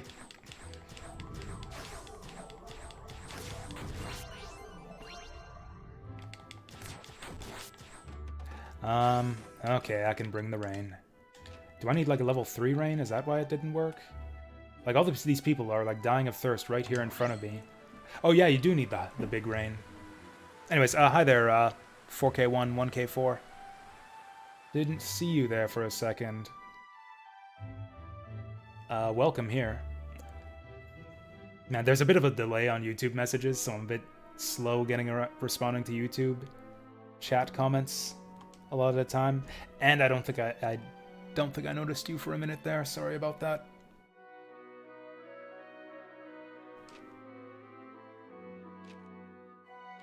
Hooray.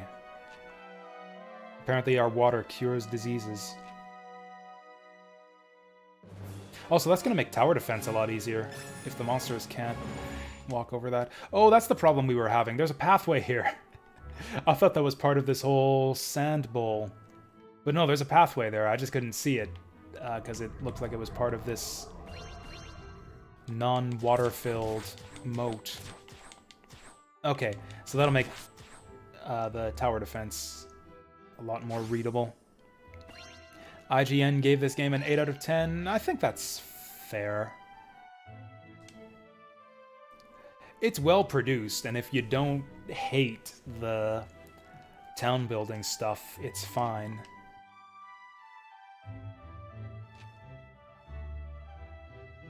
I find it a bit dull and drawn out, and that's especially frustrating to me because I like all the other new stuff, and I would like to see all of it without having to go through this linear laundry list of objectives. I wish it were more open and less, like, linearly guided. Like, more like the original.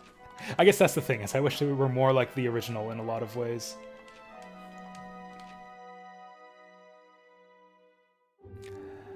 Okay, since we're playing on normal mode, we might be able to get away with doing these horde assaults with fewer units. Yeah, I think I'm just gonna not build gatehouses. And we'll get by purely on palisades. Oh yeah, I can build a new thing and upgrade my other things. Let's get one mage house. Like one of these. This one. Oh. No, don't demolish it. Move it. Oh, did we lose a blockhouse? Whatever. We'll put this here. 2 homes? Fuck them homes. Oh, yeah, that's right. I want to put the mage tower here. Perfect. It's our last line of defense.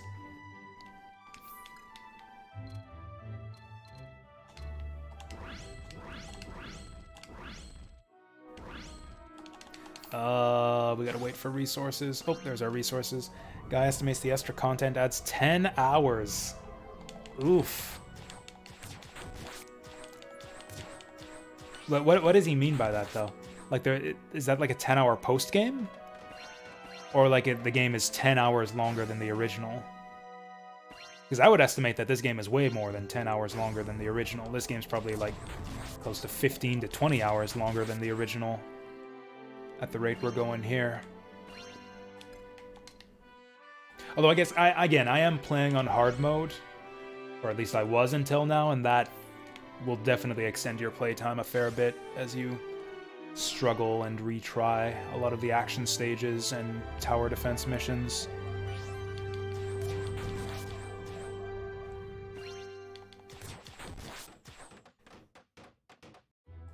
Anyways, let's do the next tower defense mission, but before that, I'm gonna go make some more tea.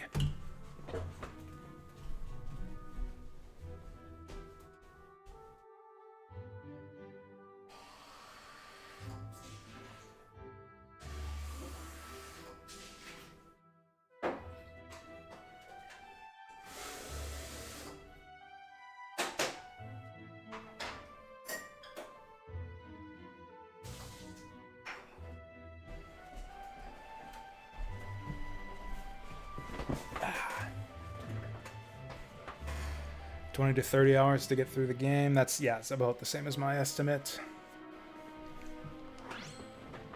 Oh, I have Legendary Chronicles in my possession. What does extra city stuff mean, though? I don't know what extra city stuff means. Like, surely, if the game is 30 hours long, you'll do a lot more than 10 hours of city stuff. Honestly, I would say it's more like 25 hours of city stuff.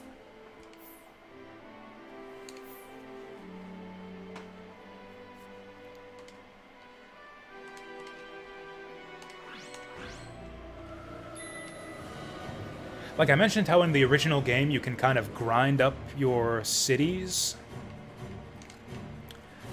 to increase your total hit points, like, which is kind of an extra thing. Like, you don't really have to hang around building up your towns. That's just kind of an extra thing you can do in the original. In the original, your only objective is to seal the monster lairs. Like, seal the monster lairs, and you're done. That's all there is that you have to do.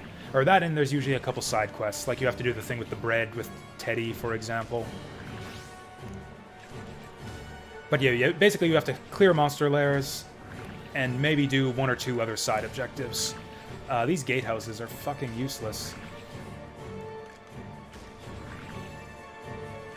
Oh, fucking palisades, you idiot. There we go. Let's just set those up now. There we go. All of the palisades. Perfect. Oh, and now we can... I'm actually going to wait to summon until we see what's up next. Yeah, like these guys, for example. Yeah, Daniela was doing good work for us last time. My tea's ready now. Do I dare get up? Effectiveness high, effectiveness... Oh, the arrows on the enemies. Interesting. I never noticed that. Yeah, there's little icons on the enemies' heads that show whether your spells are effective. That's handy. Okay, that's less effective than I would have liked. Low effectiveness. Medium effectiveness. Low effectiveness. Medium effectiveness. Okay, so it looks like they don't like earthquakes. They're breaking our homes. Oh, let's get my MP back. What is this garbage? What is this garbage? Are they breaking my fields? What are our objectives? Actually, let's get back behind the palisade. Okay, those guys are all gone. Oh, they're going for the workshops. And yeah, they are all magic immune. Okay, that's good. Victory is within reach. It doesn't feel like it's within reach. It feels like we're getting shit fucked here. Oh, hey, it says that's effective. Yeah, let's do it. Or do we wait for more skulls? Let's do it. Oh, I don't have the SP. Not even close.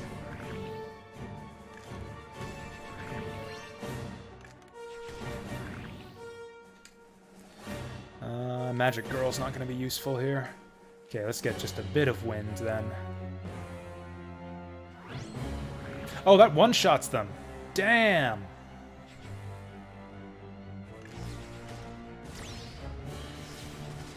Cool, way to waste that cooldown, Daniela. Okay. Oh, that's a lot of skulls. That's a crap ton of skulls. Let's just get down here and wait for them to all gather together. That guy moves fast, too. That's handy. Oh, okay, so the MP attack actually does hit them all, or does go through their magic armor.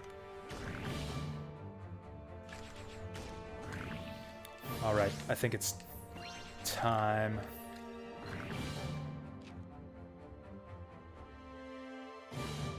I don't have 40 SP. Now they're spreading out. Okay, that didn't do much. Beautiful. Oh, can we summon another guy? No. No, we can't. Finish him! Cool. That's way easier on normal mode. Anyways, pouring my tea. It's supposed to be a gacha mobile game, but Square changed their mind. Good call on their part. I think this game is too good for a gacha mobile game. You can see those roots in its development. Like, I totally believe that's true, because I could totally see how you could layer gacha mobile shit on top of this, the town simulation stuff.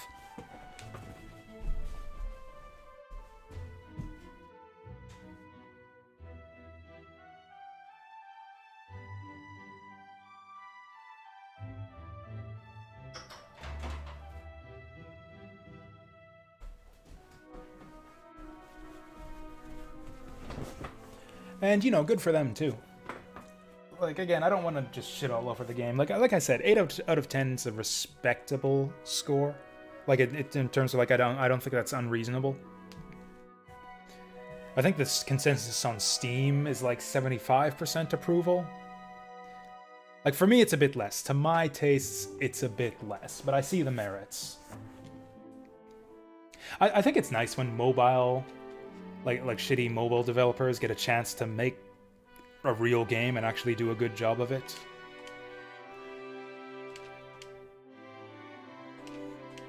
I know I've seen a couple examples of that before, where it's like, oh, so-and-so developer gets handed a remake of a popular franchise.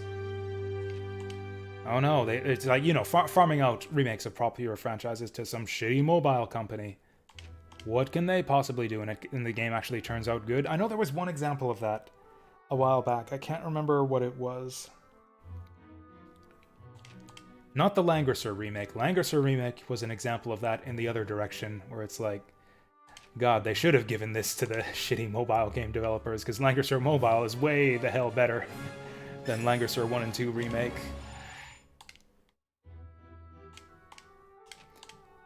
Yeah, there was a game I played, I want to say, like, last year.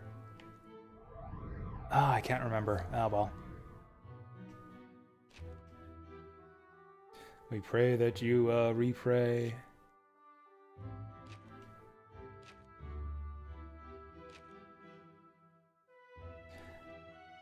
Expose the lair's entrance. Good enough. We can just do that right now. Yeah, we can actually just fly through the town building stuff. I might actually get... Yeah, probably will get to another region right away before too long. Yeah, normal mode was definitely the way to go.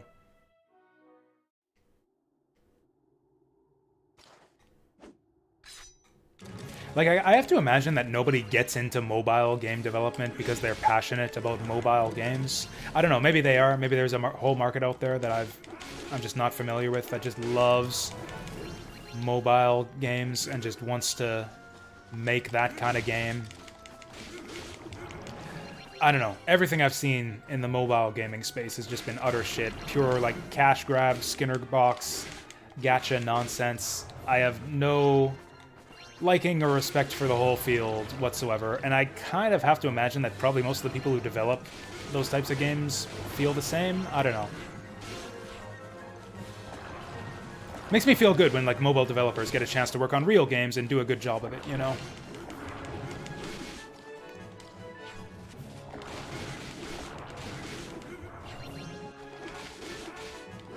Like, there are so many examples of that in, like, even the AAA gaming space these days, where it's like, oh, we just wanted to make our fucking video game, but the higher-ups told us, put in microtransactions, DLC, all of the shitty things.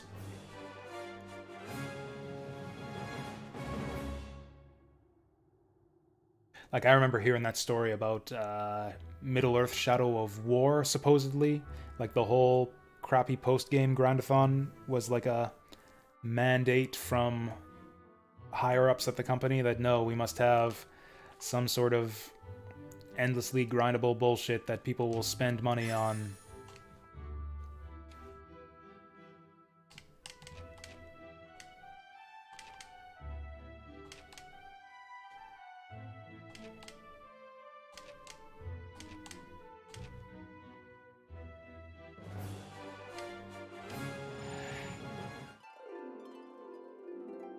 Oh, hey, level 7. We could actually just go to Itos right now.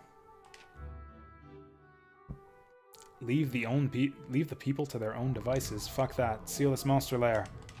Ugh. Oh yeah, we can build on this monster lair too. I think I forgot to build on the last one too. Yeah, there's an empty space up here. I might just do this.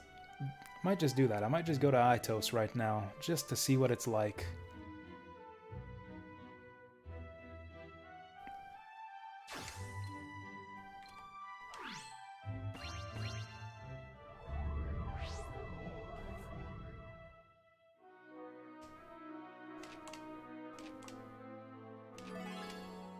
Ooh. Came across this old contraption used to lure fiends from afar. The Bell of Beckoning. That sounds like that would combo very nicely with Daniela's huge AoE attack.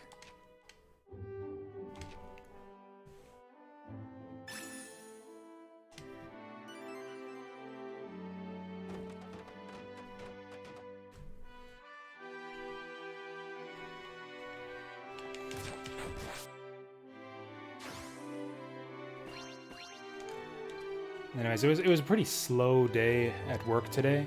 I had a lot of time to write in my little notebook. I guess that contradicts what I said earlier today, where I said I was busy at work. I was busy at work, not working. I don't know, I guess I should have said I didn't have a game showcase prepared for today because I didn't know what to play. I've got a list of games, I just can't decide on which one I want to do. But no, I've been thinking, as I do from time to time, that I'd like to start up a YouTube channel.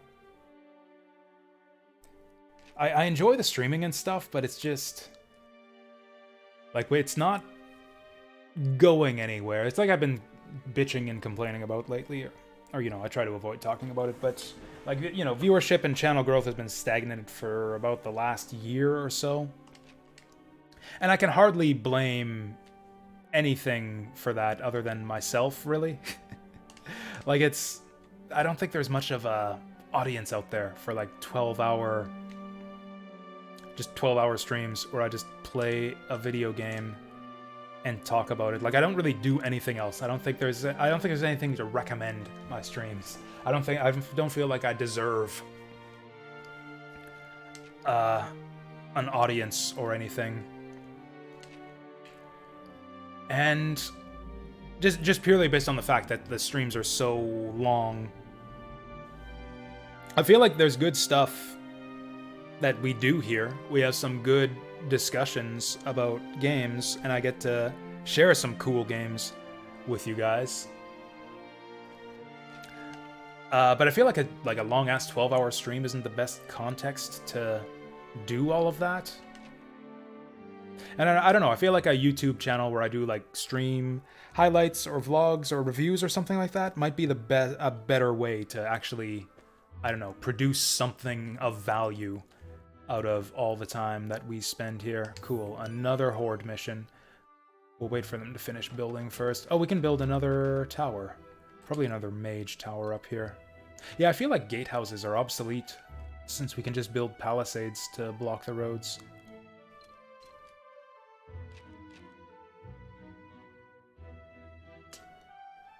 Question is, where do we put them? Probably like right here. Yeah. So I spent a bunch of time today, not exactly scripting, but like putting down the groundwork for what might be the first couple videos of a new YouTube channel. One kind of introduction thing. Going over, why are you guys not building here? Build here. Going over the basic concept of what I'm, I don't know, trying to do with the channel, which is basically just sharing the joy of video games. That's kind of what the Twitch channel is about too. Like, I don't know. I don't know about you guys. Maybe you guys disagree. Maybe you guys are different. Maybe you guys won't agree with me, but I personally really enjoy video games a lot. I think they're great. And, like, that sounds obvious, but the way a lot of people, I don't know, on the internet these days talk about video games, I get the sense that a lot of people out there don't know how to enjoy video games. And like I say that during the same stream where I have like a, you know, 5-hour bitch fest about all the things I dislike about the Actraiser remake and why the new one's better. I still enjoy this game, to be honest. Like, I see that there's a lot to enjoy here. I can appreciate this. It's just that there are other games I appreciate more and would rather spend my time with.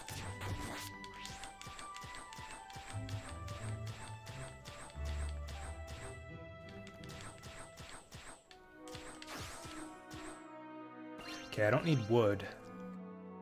I need palisades. I don't really need that many. One guy in Toya's stream said he hated playing video games. Yeah, see, a lot of people are there these days, it feels like. Or like even the opposite way, where it's like some people say, like, going on about shit where it's like, oh, I like video games, but I hate gamers.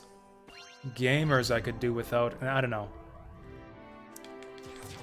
I feel if like you hate gamers so much that you feel like you, or you, there are people saying shit like, oh, I'm embarrassed to say that I enjoy video games, or like embarrassed to share a hobby because of the gamers.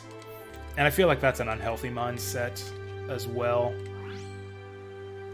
or unhealthy or unproductive, we'll say, unrewarding, and just frankly like not rational. Like, I don't even plan to really delve into those kinds of topics on the new YouTube channel. I just want to like show off some awesome games and explain how awesome they are, or how they could be more awesome. Oh, we have unused chronicles. Yay, level up. I'm gonna go grab my tea before we do this.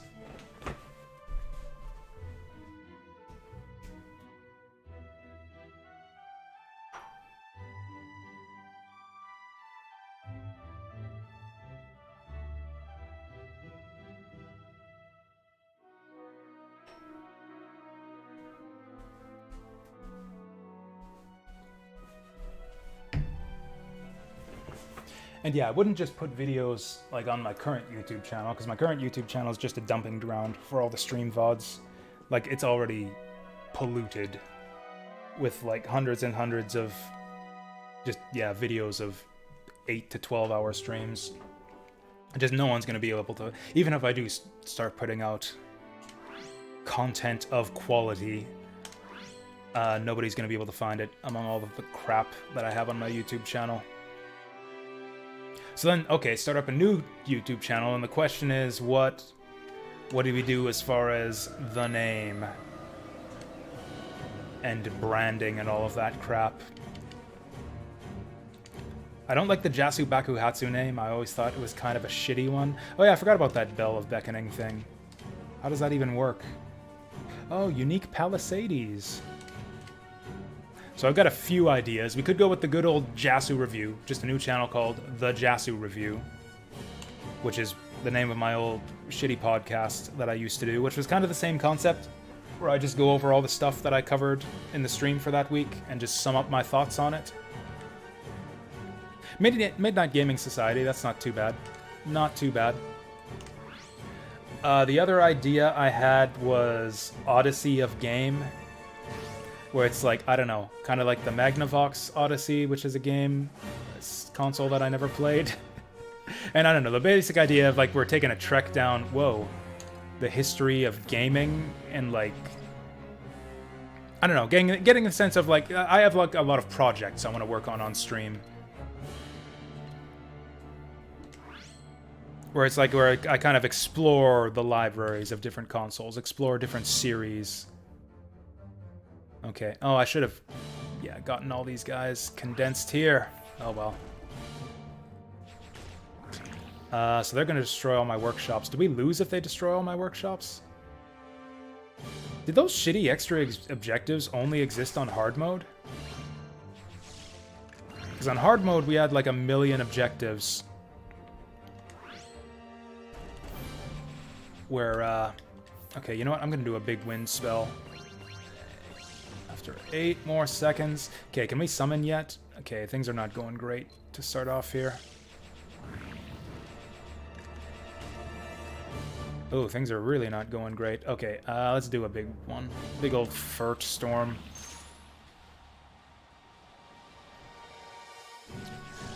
We were one-shotting those guys in the last one. Okay, there it is. Philotas probably can't kill those flying skulls. Then again, neither can she. Neither can Daniela. My farmer's fields are not spawning apples for me, and that's a bad deal. Oh, you know what? Those towers are killing those guys without Alonso's help. I forgot to drop my regular palisades. I got so focused on the new special palisades, I forgot to drop the regular ones.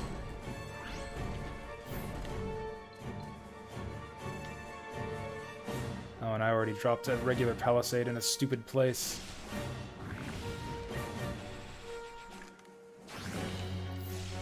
Do I have regular wind? I don't. Okay, now I do. Oh, I could even do a level 2 wind, but I won't. Okay, that's those guys done with.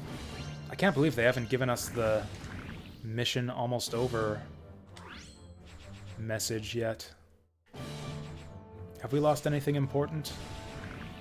Oh, you know what? Those skulls taking out my workshops means I don't get any more palisades. That's terrible. Oh, now it's time for the final party. Okay, let's get this guy over here so that he can deal with those skull bros.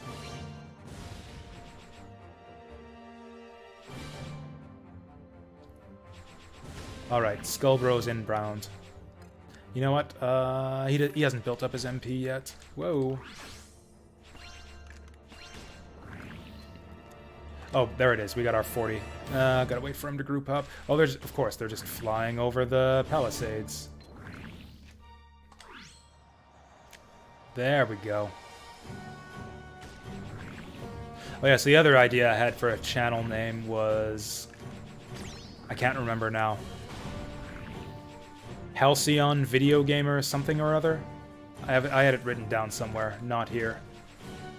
Which is basically a play on the Japanese title of Mega Man Legends. Rockman Dash, Dig Outer's Adventure in Halcyon Days. This guy really sucks at damaging these guys for some reason. Maybe he's not close enough. Is he even hitting them? I don't know why he's doing so little damage.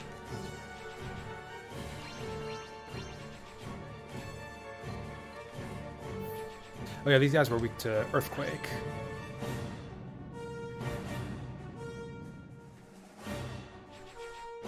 Oh yeah, Halcyon Gamer's Adventure Log, because it would kind of be like a summary of my experiences with games on stream.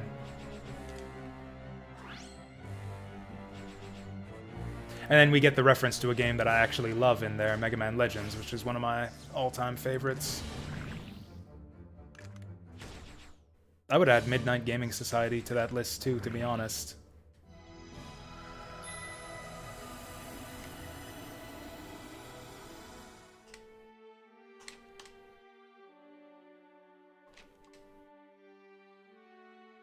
Oh god.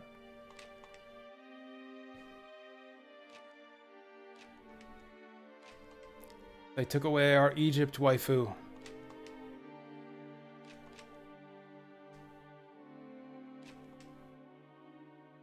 No great loss, I guess. Yeah, apparently she was literally a gold digger.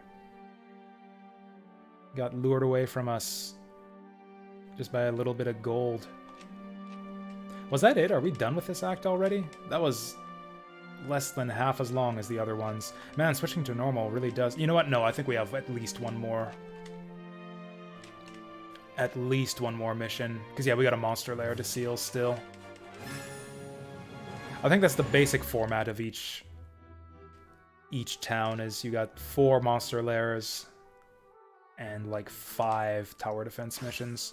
Oh, also we haven't even hit Civ level 3 yet, so yeah. Ah, there she is.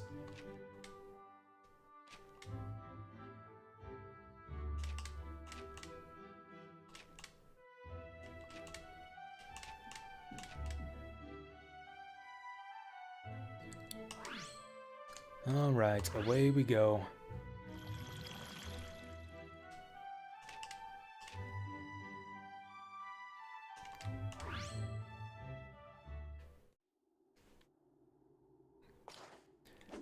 So I kind of wasn't sure if I was going to play this game all night, but...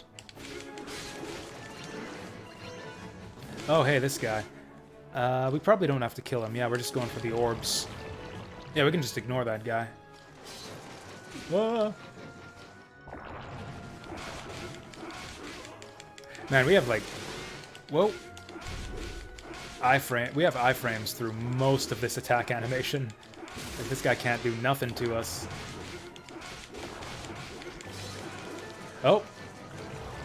Oh, the spawner's respawning somewhere else. There we go. This seems to be another part of the format now where the last monster lair has the Act 1 boss in it.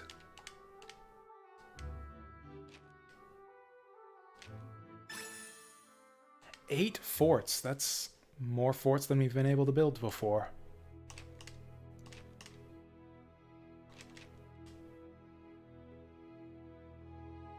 The place I'm from is quite a journey from here. Presumably, like someplace in another time, because that's what this guy looks like.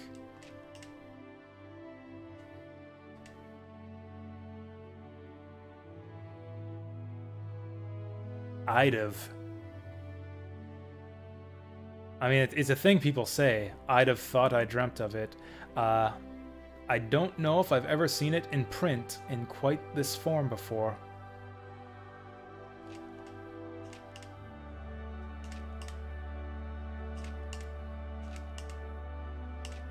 I don't know. Have any of you guys seen that before? Have any of you guys seen that the second apostrophe in I'd have?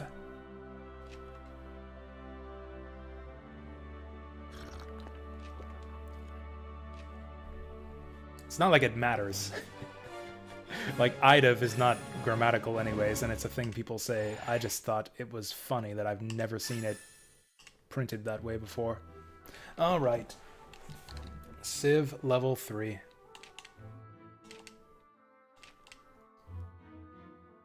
Right, and this I remember this happening last time too, where I think, oh, Civ level 3, only all the monster lairs sealed, Only one more tower defense mission to go.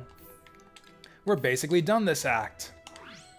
Except we're kind of not, because now that we're Civ level 3, I need to blow up all of the buildings again. And with the monsters gone, it takes forever to get your MP back. Okay, thankfully we're getting lucky on the field spawns right now. So there's all of our magic.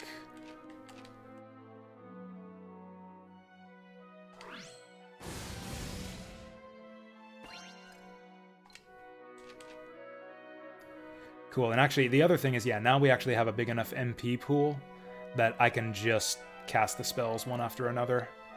Whereas before, one level 3 Thunder would pretty much deplete all of my MP.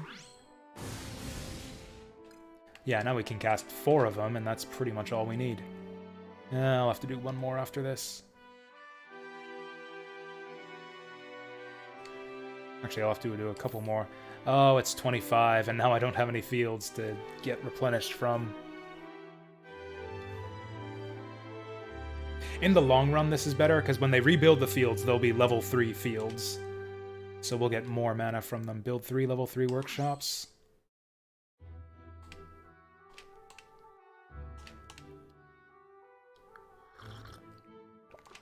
I like how this is somehow my quest to build 3 level 3 workshops. It's like, okay, get started on it. You're the ones building the workshops. Don't need my permission for it. Maybe they do.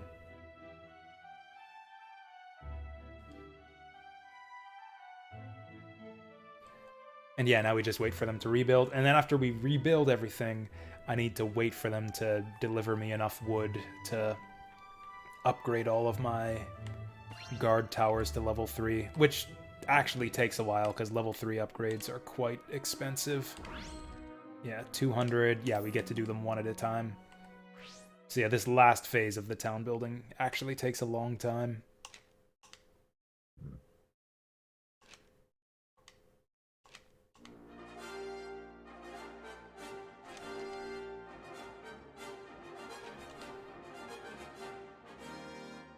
That's right, put your faith in the Lord of Light.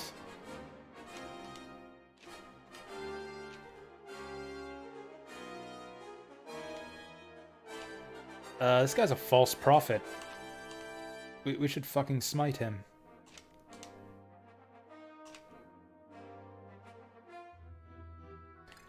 Have we got our level 3 workshops yet? There they go.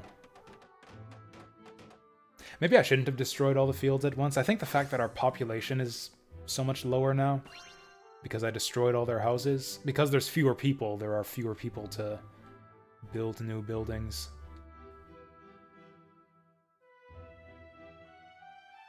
That's 2 level 2 workshops. That's enough for another...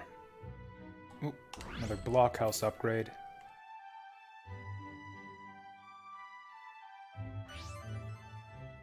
There they go. Now they're getting to work. I think I'm gonna have to destroy... Nope, we're fine. Alright, I think they're building quickly enough that it might be time to do this. Wait, are these level 3 houses? It's hard to tell. You can tell if you highlight one house. Okay, so yeah, population 6, that means that's a level 2 house. This is a level 3 house. The population... Each house will have more population depending on the level of the house it is. So like a level 1 house has 4 population. Level 2 house is 6. Level 3 house is 8. Yeah, those idiots made level 3 houses in that place that I had to destroy, but whatever. I don't know if there's a way to tell at a glance the difference between a level 1, 2, and 3 field. You just have to recognize the different way they look.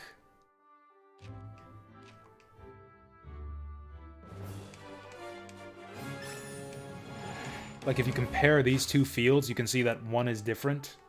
So, like, one of these is a level 2 field, one of these is a level 3 field, but I don't know which is which. This one's fancier, so I think this is the level... I think this is the level 2 field. We'll just destroy it now. Oh. I guess it was just on a different animation cycle. Whoops.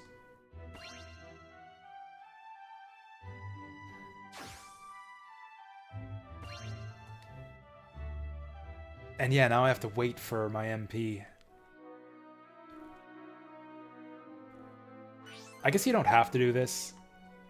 This was actually the most time-consuming part of the original game, too, was destroying all the houses to maximize your... Yeah, destroy all the houses and wait for them to rebuild to maximize your population level. Which was never really necessary in the original game unless you wanted to grind to get as much HP as possible. And I guess it's not necessary in this game either unless you want to... So the benefit of getting level 3 buildings in this game is that the level 3 fields and workshops give you more stuff. So like the apples from the apples and mana potions from the higher level fields give you more stuff. So this is all level 2 here. Those are level 3. I might just do the tower defense. If I can upgrade everything... That's the other thing is, yeah, we also need to wait for... Of course, they're giving me fucking palisades. So the workshops... Yeah, can build you either palisades or wood. Which is, you know, building materials for your guard houses. And the fields can give you either mana or HP. For both of those, it feels like one is very useful and the other is useless. Like, you almost never need apples from the fields. You always want mana potions. And from the workshops, you pretty much always want wood and never want palisades. Like, yeah, here I'm getting nothing but apples when I need mana so I can clear out more stuff. Okay. That should do. That's all level 2 stuff, and that's the last of our level 2 stuff. Yeah, now I'm just waiting for enough wood to upgrade all my guard houses to level 3.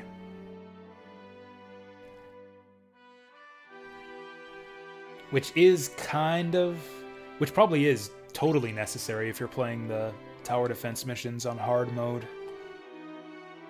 Yeah, hard mode tower defense is no joke. You definitely want everything fully upgraded for those. Getting nothing but apples in the field. Why am I still only getting the small mana potions? Are these not level 3 fields?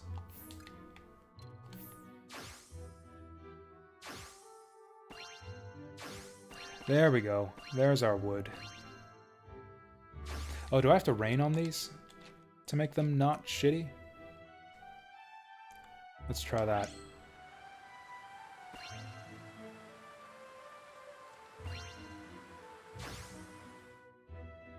Maybe they're just bad at making mana potions in fake Egypt.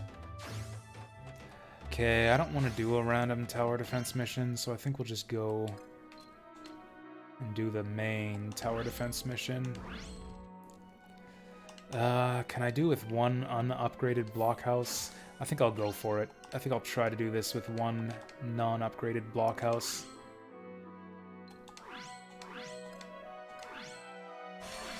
Yay, one level up. Defeat the Greater Ifrit. Oh god. You know what? We might still have another tower defense mission after this, because usually defeat the big monster is the second last one. Temple, Fields, Alonso. Okay, so we do have those other objectives. I just didn't notice them before. Alright, here we go. Oops, I shouldn't have taken that. Where's our greater Ifrit? Might as well send him up to kite him along here. Woo!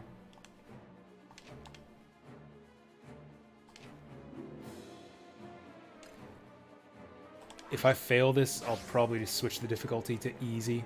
Okay, he's going straight for that field. I might as well grab the apple before he destroys it. Oh yeah, we can check his weakness now. I'm guessing water? Yeah. Should I just spam it on him? Should I just spam all of my... We'll see how effective it is. Not very effective. Does he regenerate hit points? Oh god. Oh god! Here, bait him back into tower range if he's gonna chase after me.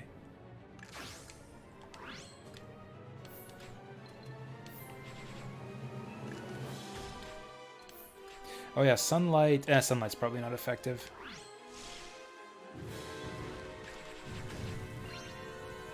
We might kill this guy very quickly at this rate. Oh, more Ifrits! More Ifrits taking out my fields. We lose the mission if we lose the fields. Let's do one of them beckoning dealies. In the meantime, I think I'm just going to spend all of my... Okay, let's wait for them to group up on that bell. There we go. I forgot to set up the palisades, but it's... Oh, it's not fine. Okay, let's do this now before he gets away from us. Oh, nice. You know, the level 3 magic is actually a lot stronger. Oh, this is bad. I think we'll just let them hit the temple. Oh, oh, no one else can actually hit this guy. He's flying and magic immune. They're all magic immune. This sucks. Defend the temple, I guess? We'll win pretty quickly, I think. In fact, I'm gonna spend... Okay, we got 10 seconds.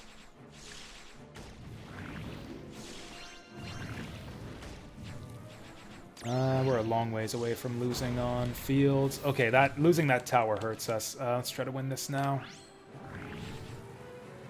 That did less damage to the boss than I would have liked. That apple was a moment too late. Oh, I got so much mana. Chase him, you idiot! Oh, okay, never mind. Guard tower's picking up his slack. Yay, that was actually an easy one.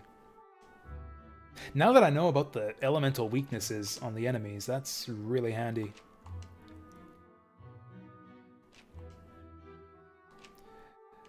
Okay, are we done here now, or do we have one more?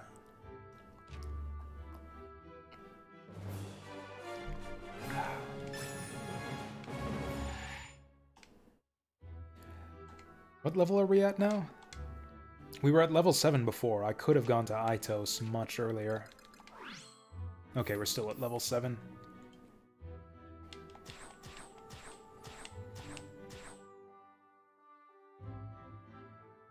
Anyways, I did say that the general idea with evening streams from now on was going to be, like, don't just keep it going forever and ever for as long as I feel like playing the game, and just end the stream when I run out of stuff to talk about. But I feel like today's kind of an exception to that, because I don't really have, like, a planned, like, game showcase for anything I want to show off.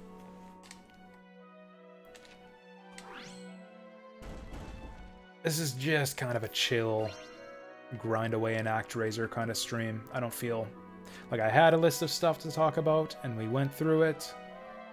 So now I think we're just going to kind of chill here. Oh, man, I lost a lot more towers on that mission than I thought. And I've got no wood left. What do these people want from me? Okay, yeah, we probably have one more tower defense mission.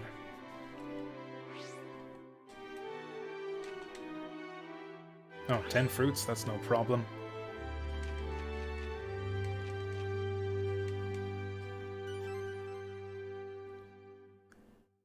Fast forward function would be nice for these two.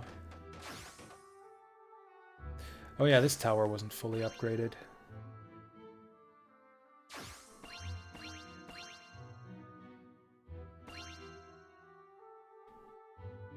You know what would be a great miracle in this game? To just conjure wood. If I could just, like, create my own wood at will, that would be really great. I feel like, yeah, this is like 90% of the game once you hit Civilization level 3 is just waiting for wood for tower upgrades. Oh, this mage tower is going to be super expensive to upgrade to. And I've got to rebuild 2 more. Gosh.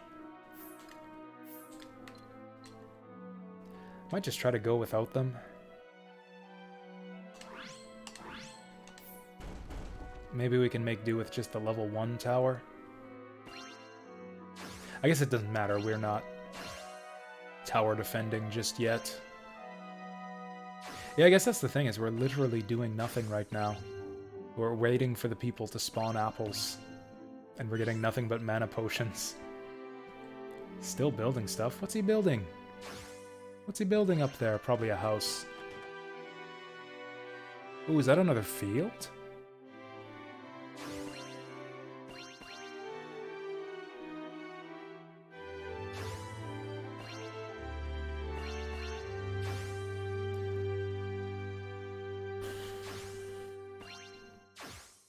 Okay, here's the plan for the rest of the stream. We're going to finish up Casa Andorra here. We are going to fight Aitos Act 1 and see what the town looks like. And then I'm either going to go to bed or play something else. Like, all of this right here is padding. Like, this town building stuff should be over once you hit Civilization level 3 and defeat the big boss in the tower defense missions. This right here, this precise moment, is the part of the game that I hate. Where you're just waiting around for stuff to happen so you can advance the town building. Okay, at least we got enough wood. Actually, we don't, because I still have to build another house. Let's make it a cheap one.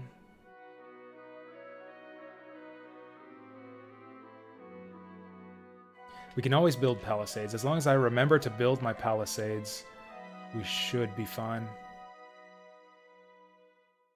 You know what would be nice is if they showed you the coverage of your towers when you're placing new ones.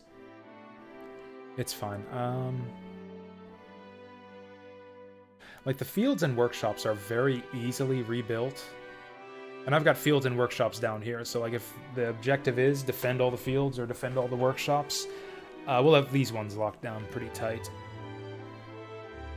So, I think we'll put this guy here.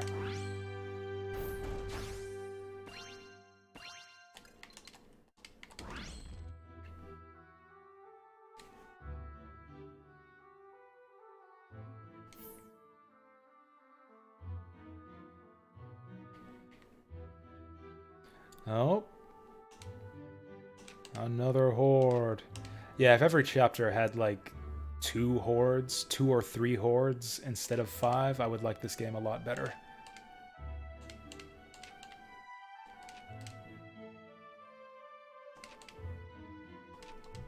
Oh no. Alonso's being caught in his own web of lies. Oh, we did get the 10 fruits. No, we didn't. 10 fruits? God, I remember last chapter it took forever for us to gather 6. We don't have to do that, but I would... Okay, I definitely don't want to do optional tower defense. Definitely don't want to do random extra tower defense, so I think we'll just do the mainline one now. When the hell did we get 8 scrolls?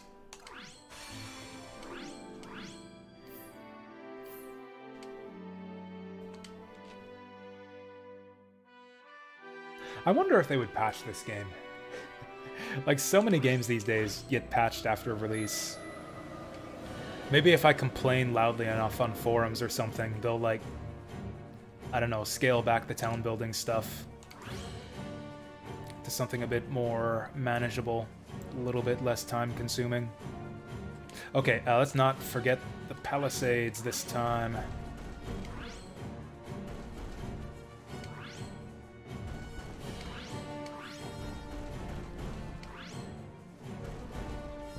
Perfection. I'm gonna save 2 for those alarm palisades, or the... Oh, okay. I don't even need to save 2. Cool, let's just block all of the shit off. I don't think there's any point in putting palisades outside of the guard towers. Like, it's really handy having them right next to the guard towers.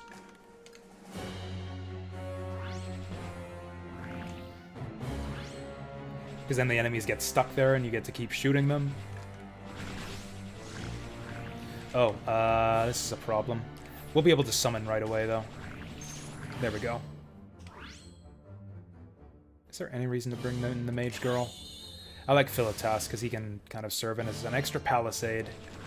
He tanks the damage. You know what? Oh, these guys are weak to thunder. We can bring some thunder. That, okay. They were less weak to that than I would have liked. Oh, hey, the Magic Immune crowd is here. We'll let... What's his name? Do his thing a little bit more.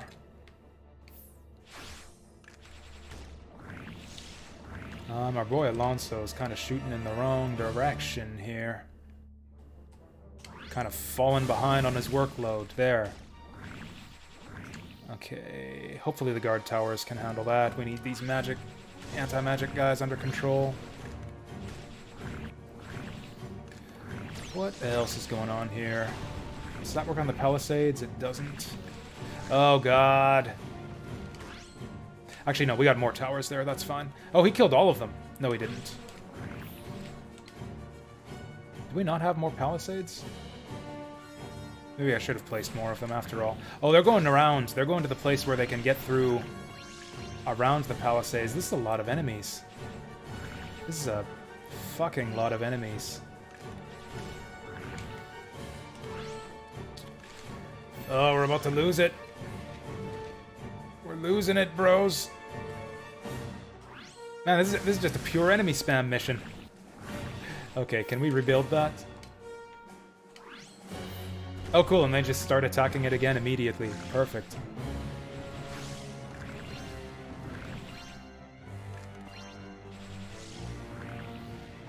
Yeah, this is just, yeah, tier 1 enemy spam. Beautiful.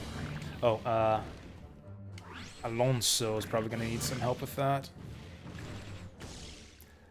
Well, these tier 3 towers are super effective.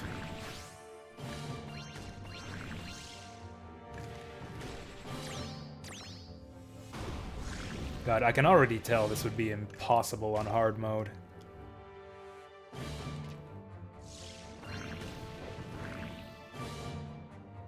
Oh, this looks unpleasant. Okay, I kind of guessed it would be flyers down there, so I brought my ranged guy. It's fine. We'll be fine.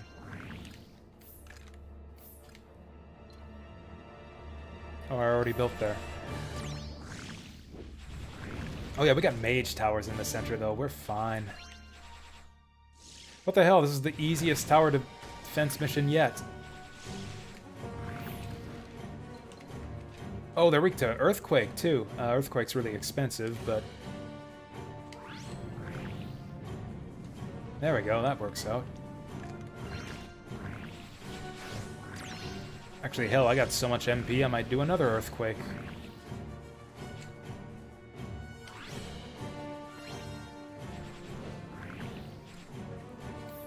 Okay, I don't have enough for another Earthquake. Let's just do a level 2 Thunder. Skadoosh.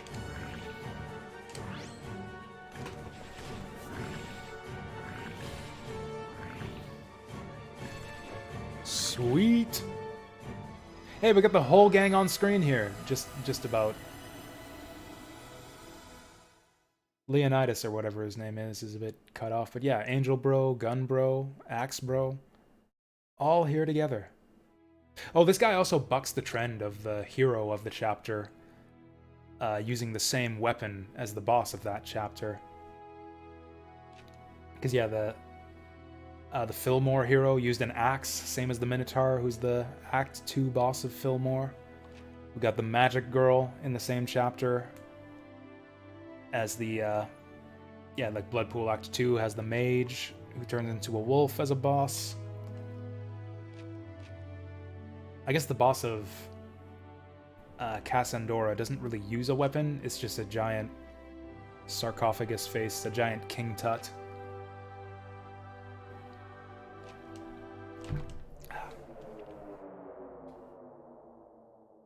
Alonso awakened as a sage. I mean, hero. So actually, one of the things I was doing in terms of like planning for videos on YouTube is I kind of like plotted out the ideas I want to cover for a couple possible YouTube videos, and then I made a list of like all the possible like clips, like video clips I could use to go with them, and a possible BGM to use as well. One of the sources I'm planning to draw heavily from for one of those videos is Ocarina of Time, so I spent a lot of time today actually just going through like artwork and video clips and music from Ocarina of Time, which is why that game is on my mind right now.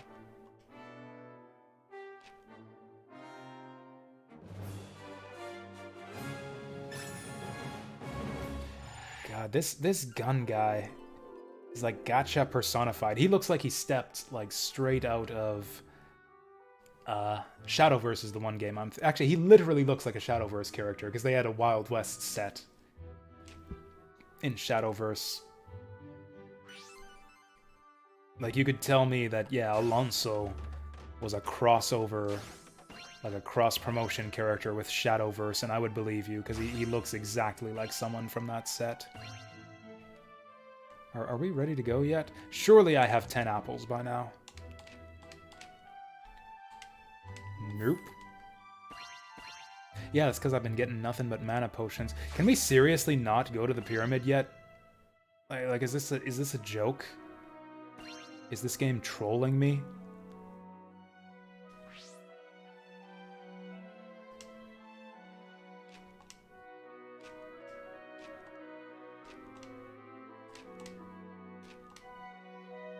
How can you not be a believer? A god literally sent his angel beside you into combat and cast miracles to fight demons with you, and you say you're not a believer?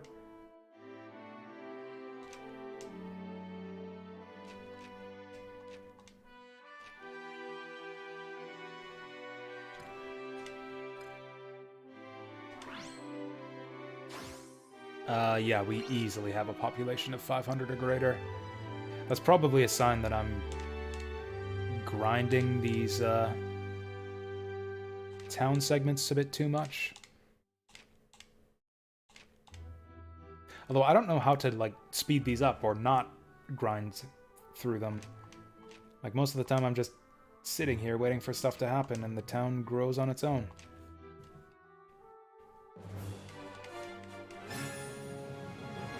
Oh, nice. I'm gonna be honest, I wasn't even paying attention to that last bit of dialogue. Hark!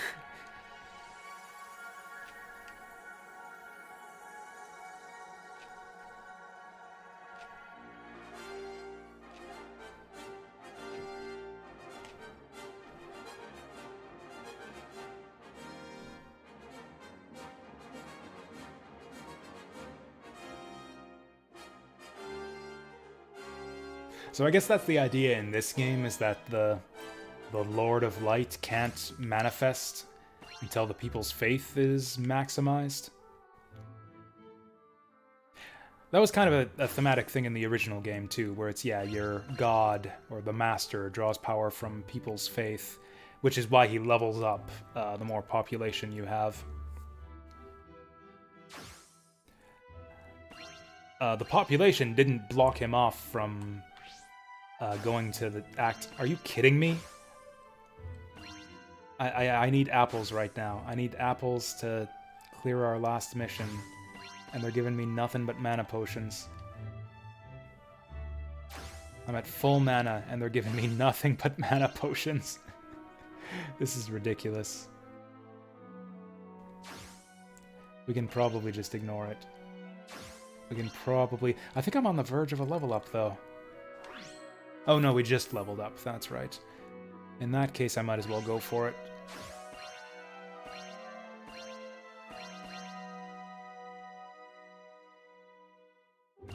In that case, let's just go for it. Oh, I haven't saved yet either. That would be awful. Wouldn't that be perfect if the game just crashed or something right now? Oh, we gotta change the difficulty back too.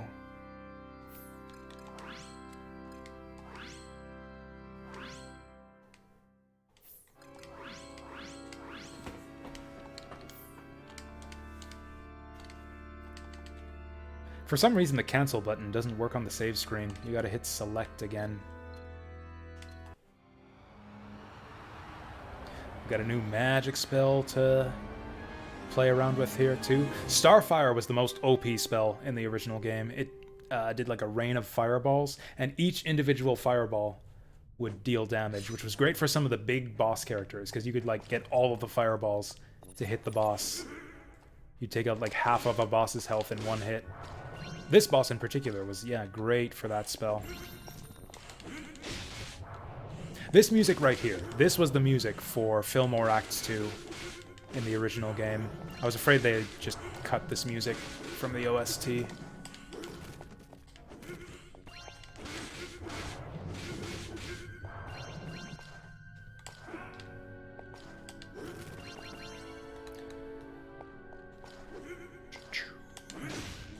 Ooh. Oh yeah, let's try out our new spell. Not on these chumps. Whoa. Whoa, whoa.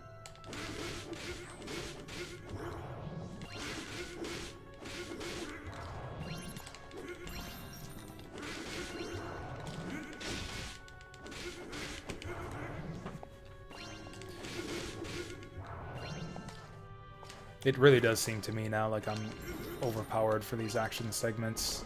Either... Whoa, okay. What do we do?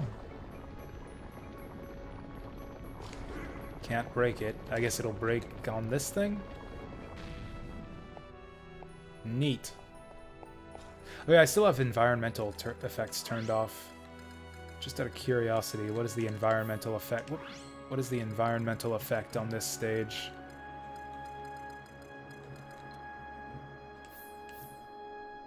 Yeah, every single stage has like some kind of fog or like glow effect in the foreground. I honestly think they did it on purpose to obscure, like they're ashamed of their graphics or something. Like you can tell that this style of graphics for the action stage is not exactly their strength.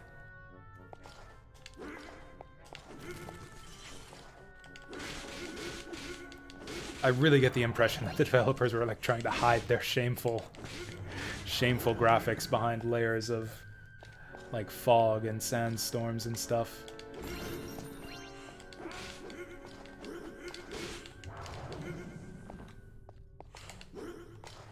I don't think it looks that bad. I think it looks better without the effects. Oh yeah, let's try this out. Yeah, that's pretty much what it did in the original. It was a lot more fireballs that were a lot smaller, and they fell a lot faster. But yeah, that's basically what it did.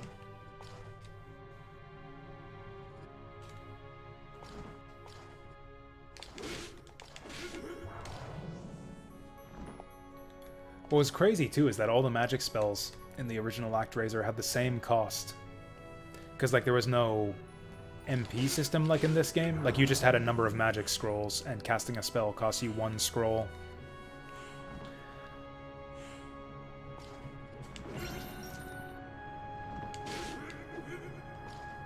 So, like a Starfire would cost you as much as a Fireball. Actually, there was another powerful late-game spell. It was like Aura or something like that. Whoa. Bro. Where it would be like a bunch of spinning lights that would like spin around your character and hit the enemy a bunch of times. Could also do a bunch of damage. That one was good for the boss of Northwall, the giant frost dragon. Those Anubis statues in the background kind of creeping me out. Yeah, what's with those weird bug eyes? Whoa.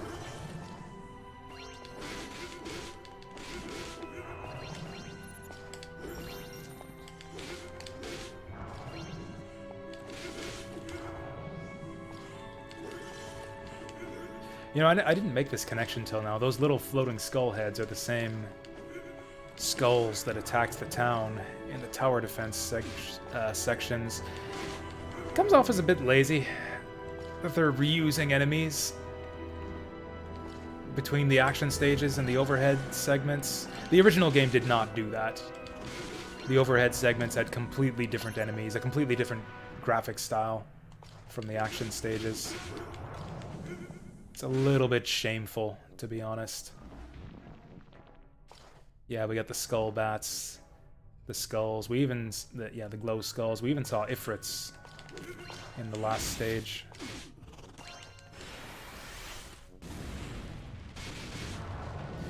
You know, arguably this version of the spell in this game is even better in this game.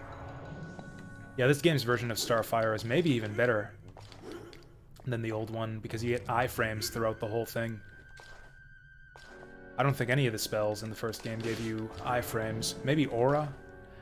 Maybe at like the moment you cast it, but not for the whole duration of the spell. I think we might have missed out on a scroll, but whatever.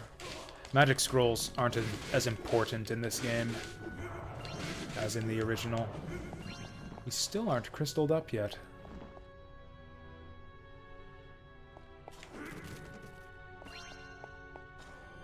Was that our first checkpoint? It must have been. Yeah. Oh, Birdman.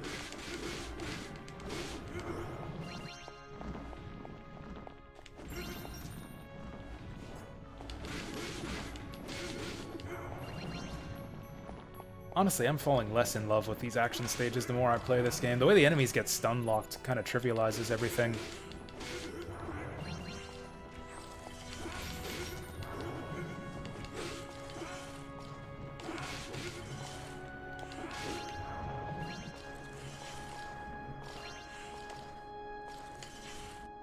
So Starfire will probably be good for bosses, but I think for the regular stage,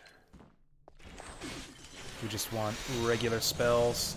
Yeah, look at the numbers. Look at the damage numbers when the spell hits the enemy. I think there's a weakness, an elemental weakness system in play here, where some enemies take more damage from some elements.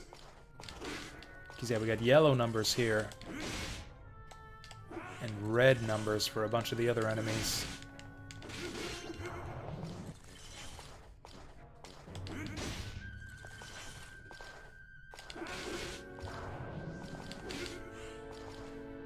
I'm gonna miss out on those crystals. Hey. Hey. I guess as I complain about the action stages being too easy, I'm like down to 70 hit points and I'm gonna die in one more hit. Maybe I'm just that fucking good.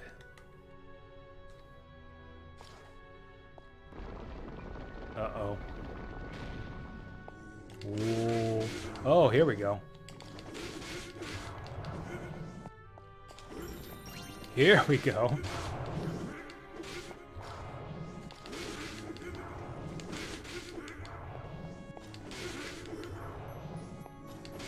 Here we go.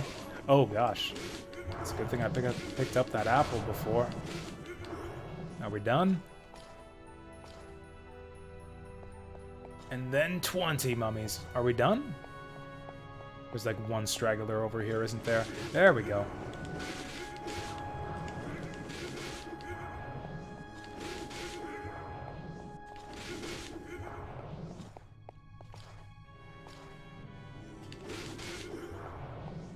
So what is it? Like each enemy spawner has a specific number of enemies to spawn? There we go. I see that scroll over there, and it looks like we missed some stuff over here. Oh, we can't go back. Ugh. Well, whatever. Oh, we're going this way. I thought we were going to transition to the next screen, since that's usually what happens with the green doors. Seriously? Oh, okay. This Birdman knows how to fight. And knows how to not get stun locked. But not how to resist magic.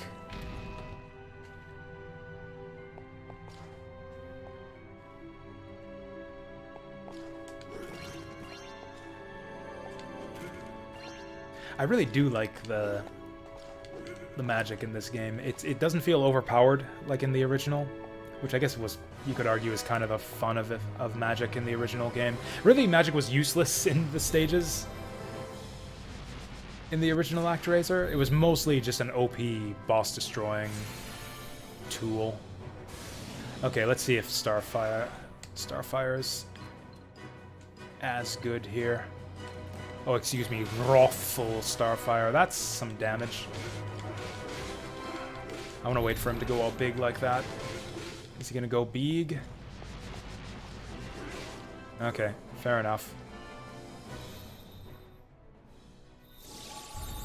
Am I going to respawn right inside of him? Okay.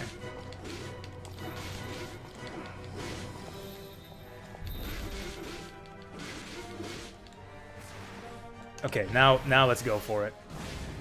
And he wanders off screen. Whoa.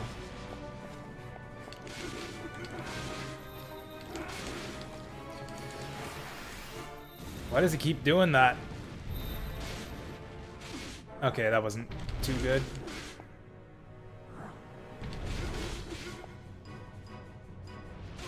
Ah, I know what you're supposed to do there. You have to backstep through him. I just mistimed it. If we go in with full health, I think we'll get him this time. I do like the boss fights. The boss fights are a lot better than the original. Because, yeah, this fight, there was nothing to it. You just, like, cast Starfire twice and he dies in the original game. Ah, this time's that again.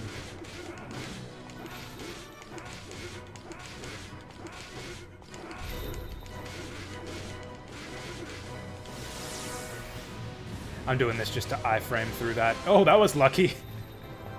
That was pretty lucky. Oh, he's got a thing on the wall. Doing this stuff. Yeah, that was his attack in the first game. So, like, in the original, he only had one attack, where he stomps down, spits a projectile, and then it spawns a... like a shooter thing on the wall.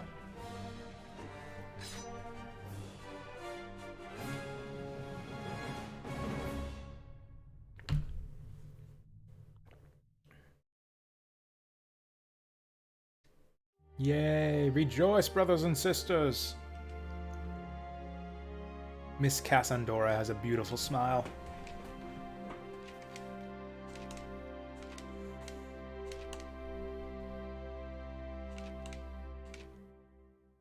Cool. I am never, ever gonna summon that guy. Woo, big faith.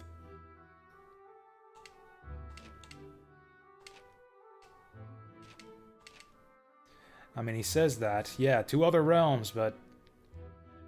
now I want these guys to feed me a goddamn apple so I can... There we go. Is that it? Okay, finally. That's number 10.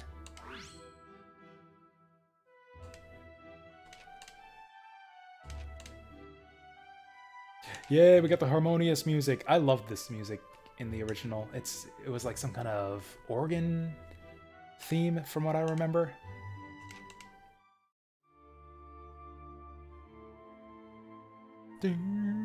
Okay, it doesn't sound as good in the remake. In general, I like the music in this game, but this one doesn't make the transition quite as well.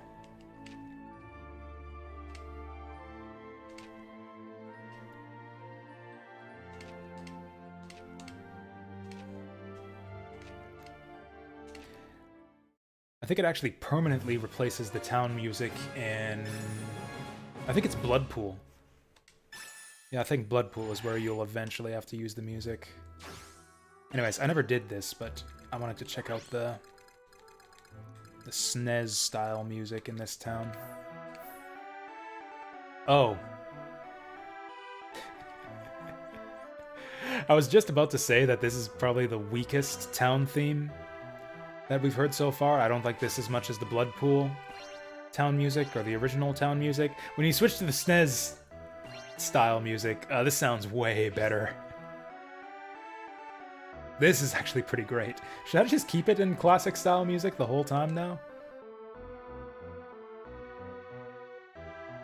Anyways, off to new lands. We'll see if they have any quests for us first. Okay, we're done. And we out.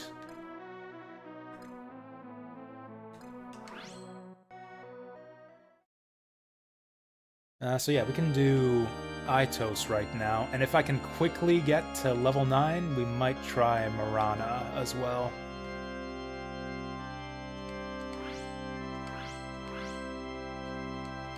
Oh yeah, I guess I'll change the music back.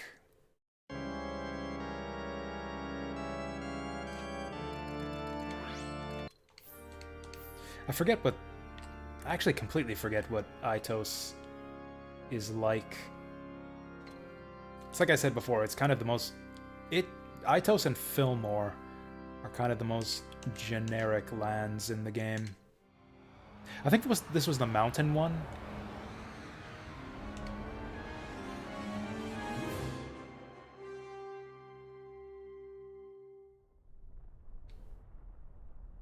Yeah.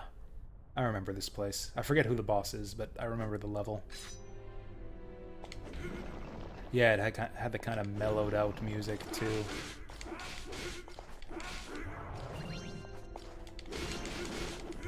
I would have expected something more like energetic and like explosive for a volcano level. There we go. There we go. It starts out mellow. Here we go. I remember this one.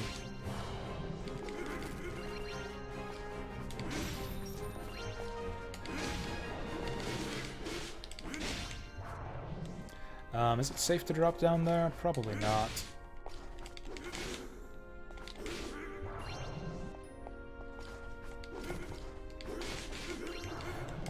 Ooh, can we get up there? No, it's just for decoration. Oh god. Castlevania now. Oh yeah, here's another plan I've got for the stream in October. I can't remember if I talked about this on stream or not. So in October, I want to start playing a bunch of Castlevania games. I'm actually going to challenge myself to finish as many classic-style Castlevania games as I can. Not the Metroidvanias, like not Symphony of the Night and beyond, but like the ones that are just like linear, you know, like slow, fixed jump, Belmont-style Castlevanias. We still haven't found a magic scroll in this stage. Oof.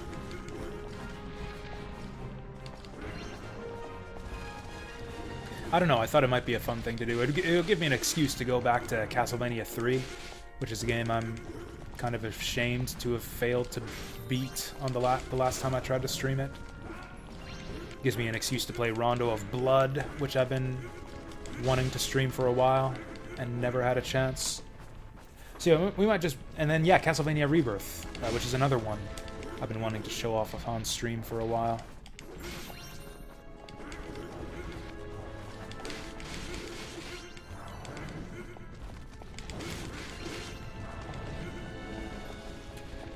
So do we want to go this way, or do we want to not go this way?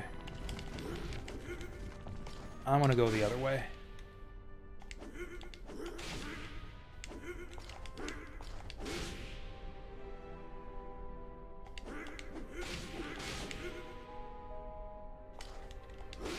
Yeah, that's what I thought. Oh, do I have to... Come on, don't make me ride all the way back. Oh, good grief. Practice my sword swings while we're on the way over.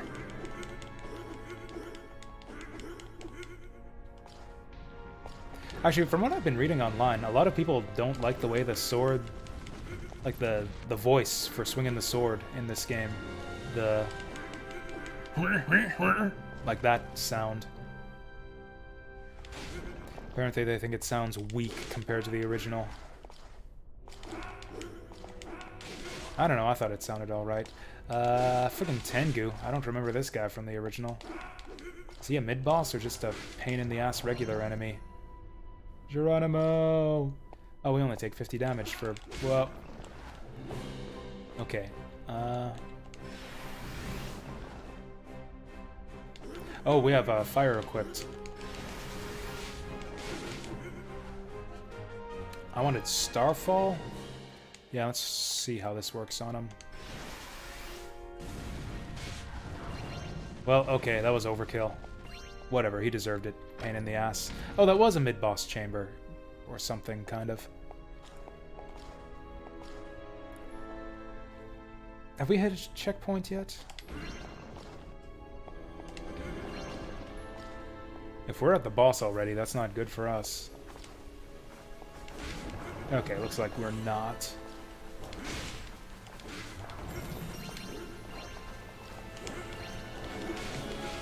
Yeah, I'm trying to remember what the boss is of this stage, but I completely forget. I know there's like a waterfall dragon at one point in the game.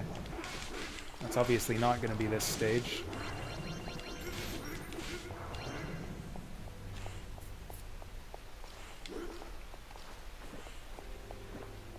And then the boss of Act 2 of Aitos, I think is... you know what, fuck it. This screen is a pain in the ass. Yeah, the boss of Act 2 Aitos is like a Wan Yudo. So, you know, the Japanese monster with the ogre head and it's inside a flaming wheel. We fought... anyone who watched my Neo streams will be familiar with that guy. We fought a bunch of those in Neo. Oh, that reminds me. Yeah, I've kind of changed the stream schedule a little bit from what I said before. I don't want to start up Sekiro just yet. Shit. The original plan...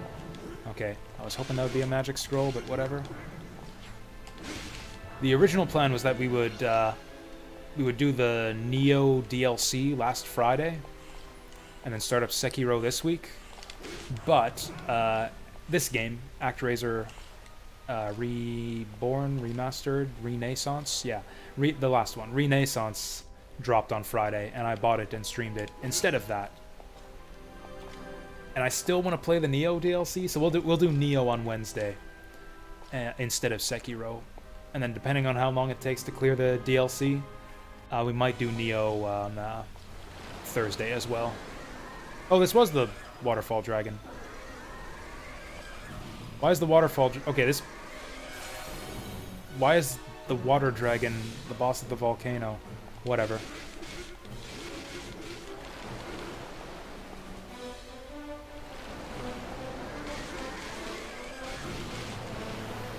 Okay. Mistakes were made. Ah, we got him once at least. Ow. Wait, we revived though, right?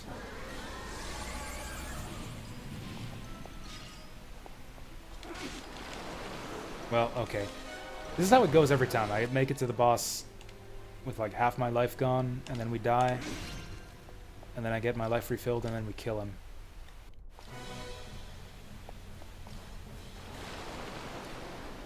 You know what? I'm gonna get ready to fireball in this fight, in this guy's face as soon as he spawns. That was not very effective.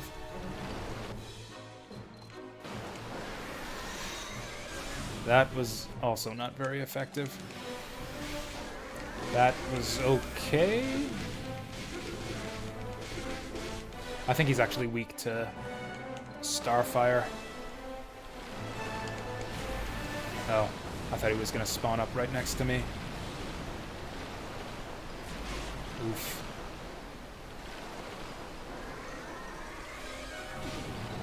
Big oof. Well, he's gonna kill me right away here. I think he's resistant to fire. Yeah, so casting magic gives your sword an elemental effect. There we go. Oh, yeah. That's way less effective than in the original. Okay, that's not very effective either. Maybe the ice sword? Whoa.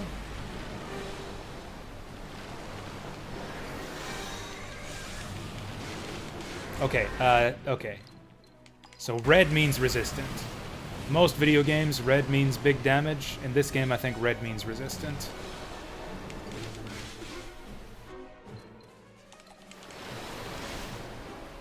Okay, so maybe I just don't want elemental swords at all.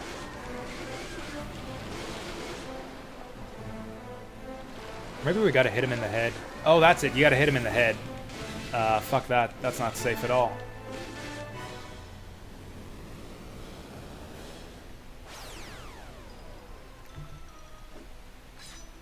Barely survived that.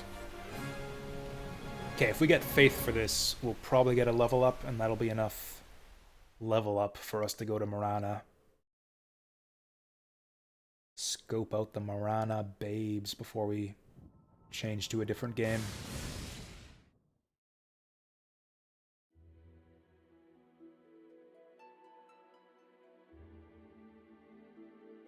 Well, they look like they have interesting hair already.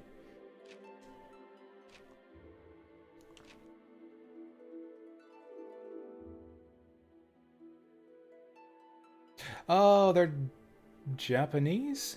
Yeah, we're in Japan land. I guess that makes sense, actually. Because, yeah, we got,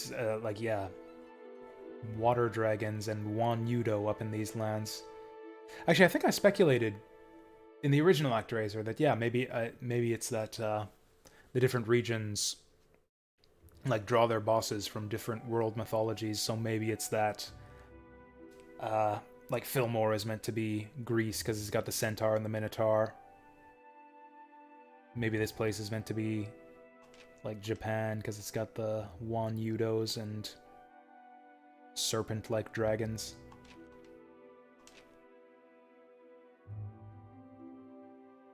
I didn't recognize many of the other monsters in this game, although apparently, I think I read somewhere that the frost dragon you fight in Northwall is like some kind of Norse mythological creature.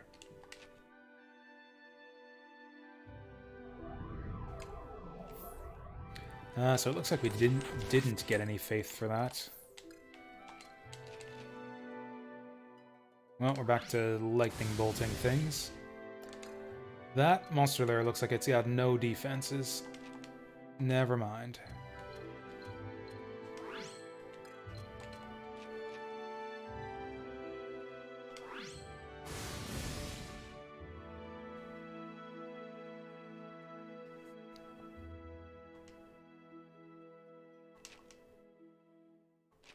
Yeah, thanks. I know how the game works by now. Ooh!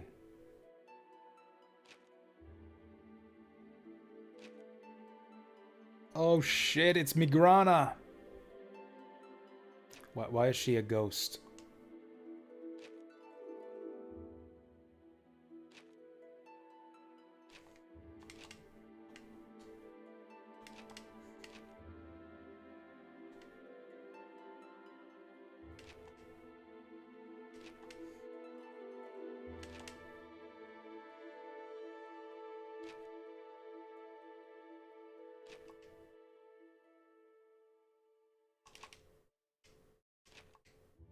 He keeps calling her immortal, but she's obviously a ghost.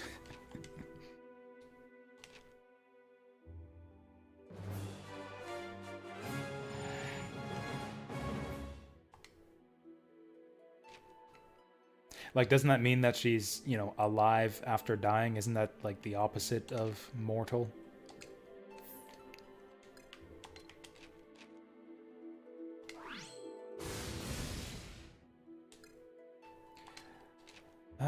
Level 2 lightning should suffice here. Cool, now we just wait for them to expand. Gold dragons. I think that's a new type of monster. Unless dragons are just gold in this part of the world.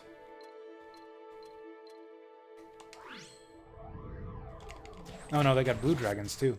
I'm kind of curious to see what the gold dragons do.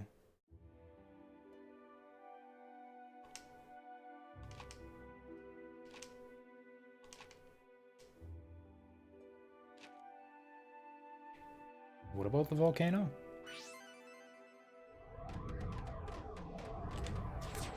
I'm gonna see what this guy does. I'm curious. I know what this guy does. He just blows up your buildings. It's boring.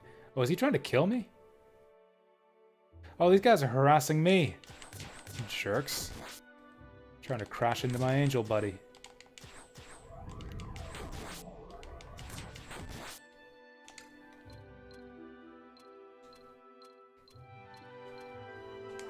Well, okay. Yeah, I remember Itos was pretty small in the original game.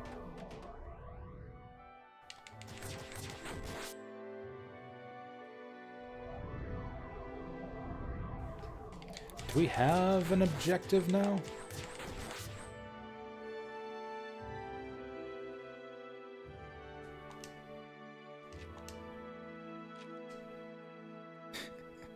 Trespassers depart here as they begin to construct homes and build farmland.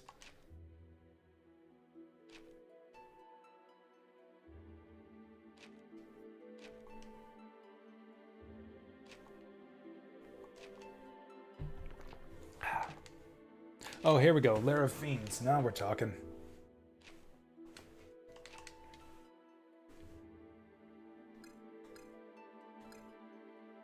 Guide the mountaineers to a peak of considerable challenge. Oh, okay. So I'm guessing that means just build like here? We'll wait for them to finish the roads. Oh, no! These guys were the fucking bane of my existence in the original game.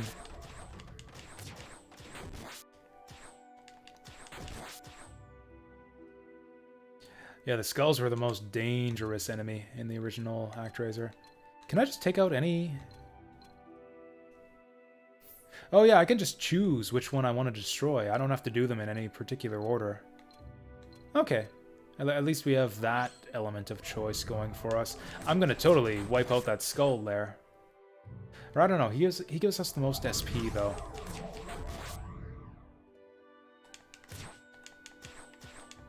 Also, he doesn't actually seem that bothersome in this version. In the original, he would just, like, park his butt, like, right in the middle of the screen. And whenever you would get, like, parallel with him, he would just rush towards you at really fast speed. He took a ton of hits to kill, so he was, like, super tanky. You had to kind of, like, duck his charge and then counterattack. And if you didn't kill him quickly enough, he would conjure like a big-ass earthquake that destroys all your buildings. Giant pain in the ass.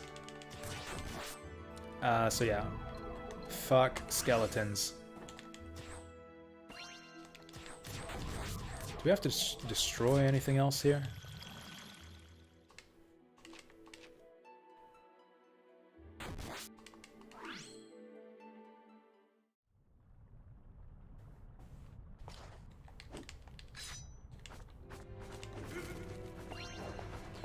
Whee.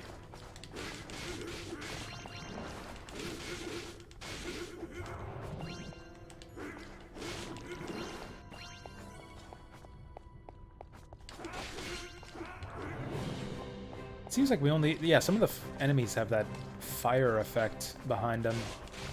Buffs them up. I think we only see those enemies in the spawner levels, though. I don't think I've seen them in the regular stages. Okay. Let's see if we can get away with this. Oh, never mind. Oh, it always resets the magic selected to fireball. I don't think I like that. Oh, spawner's teleporting around. Never mind. It's just backing away.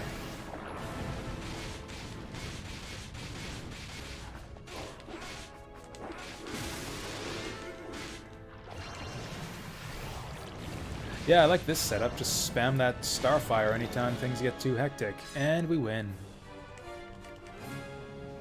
Won that one before the music even kicked up.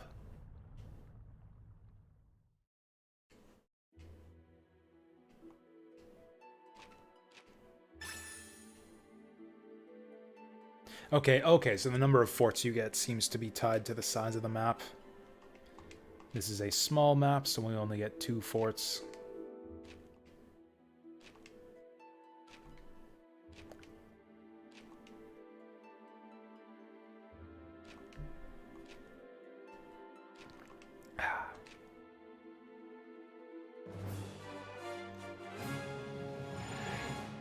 Oh, we're so close. We just need to figure out this dumb volcano thing.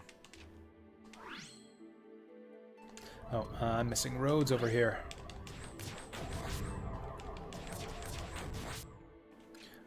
Okay, what's this quest? Something about the volcano? Oh, there we go. Facilitate growth. Guide the people to the northwest peak. Like, build here? Oh, hey, we got windmills.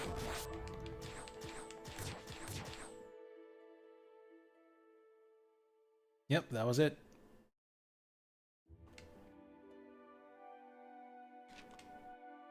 That's kind of weird how it encourages you to, like, immediately destroy the only skull spawner. Like, we saw a total of 2 skulls. Hey, okay, level 9. We can go to Marana now. As soon as these people stop blabbing, I'm gonna head off to Marana.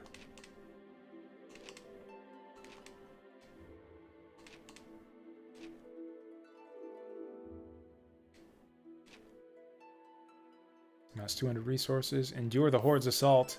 Nah, forget that. You guys are on your own. Do I have 200 resources? I would like to do that resource quest.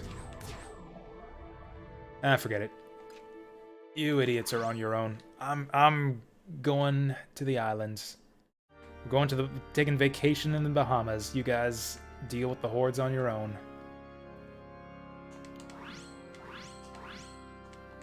This place was level 9, right?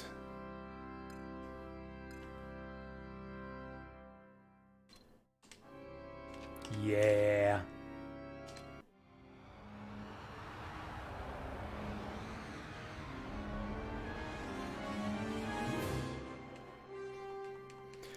So this should be difficult, since we're, like, under-leveled compared to where we'd be if we had fully finished Itos beforehand.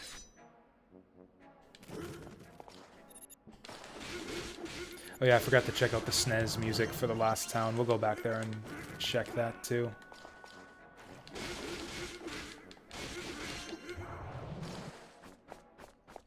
This little troll. You know what? Oh yeah, I guess we got fire equipped anyways.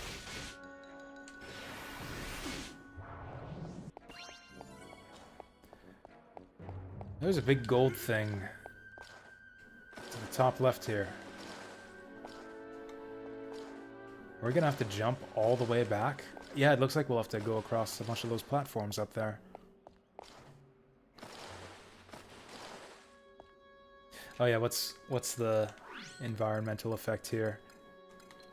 I'm guessing like some kind of fog over the swamp. Okay, just like a rain and mist. Actually, I like the rain effect. I don't actually the fog kind of makes the swamp water like a bit more green and shiny.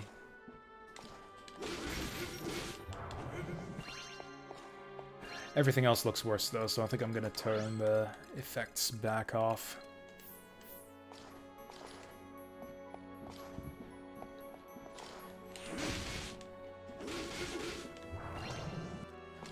Okay, so we ride the log down there. We're gonna have to walk all the way back here afterwards, but whatever. I want that magic scroll. We're gonna have to do a bunch of platforming too, and if I miss any of these jumps, we'll have to loop around and do them all again.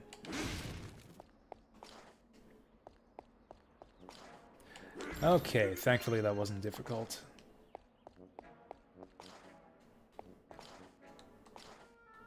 It did the... Did you see that? It did the thing again. Yeah, where you... Where the crotch flap is, like, flapping in the wrong direction when you jump upwards. It did that again a couple times there.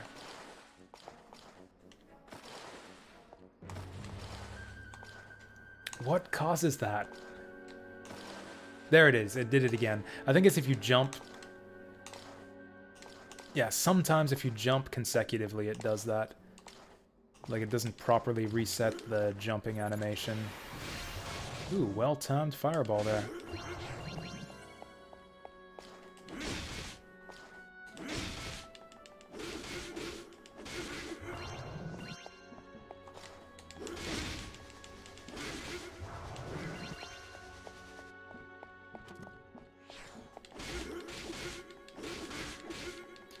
I heard something off to the left. Kind of afraid to go look. I don't care.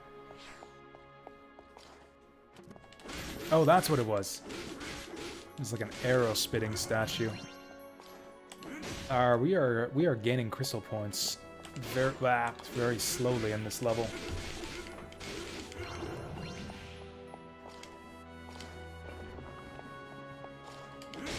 Oh, that's what it was. I was hearing lizard footprints. Oh, you can slash down that arrow. That's very handy.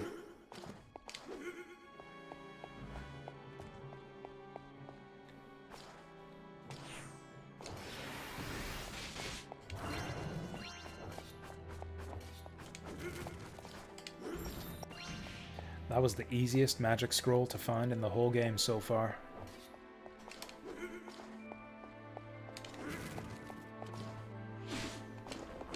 That was close.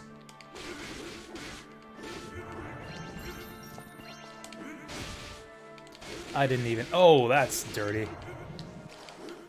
Barely even saw that thing. I just, like, crashed down on something. I heard the sound and I was like, what the hell was that? Okay. Don't know what the hell this thing is. Some kind of headless spearman. I don't see any reason to fight him. Let's get the fuck out of here. Oh, I guess we should fight him so that I get enough crystals to fully upgrade. Oh. Why do we care about that?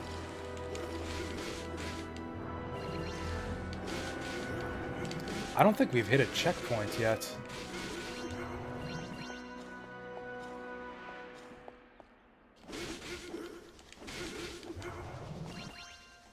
I speculated that maybe normal mode adds more checkpoints, but it actually doesn't. Because, yeah, that was last stream. I was like, oh, checkpoints are really infrequent. Maybe normal adds more. But, yeah, it totally doesn't. Wow! Oh, are we all the way back to start? Ugh.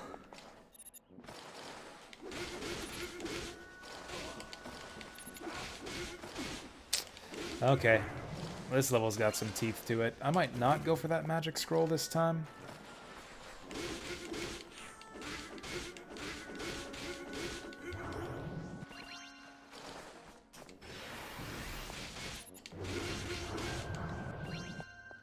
Nah, I'm gonna go for the magic scroll.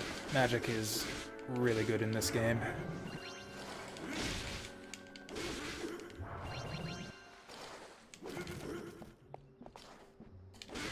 I mean, okay, I did say beforehand, like, hey, we're doing this level a bit early. Maybe it'll be harder than usual. Sure enough, we died before the first checkpoint. I think that's not the first time that's happened. I had a lot of trouble with Fillmore Act 2. Other than Fillmore Act 2, I think that's the only time that's happened. Where I had to restart the stage from the very beginning.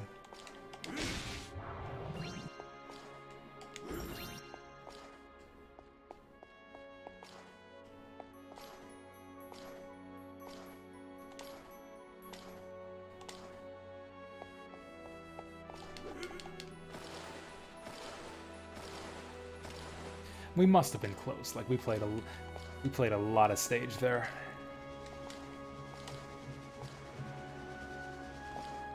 I'm kind of disappointed that the lizard man doesn't catch his boomerang sword. It's so unstylish. Oh, I missed that. Cool. Hit them both with one fireball timing this time. We're doing a lot worse this time around. I've taken a lot of damage.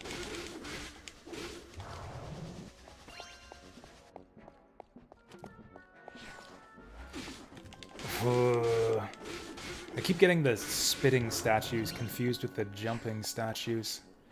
That's a spitting statue.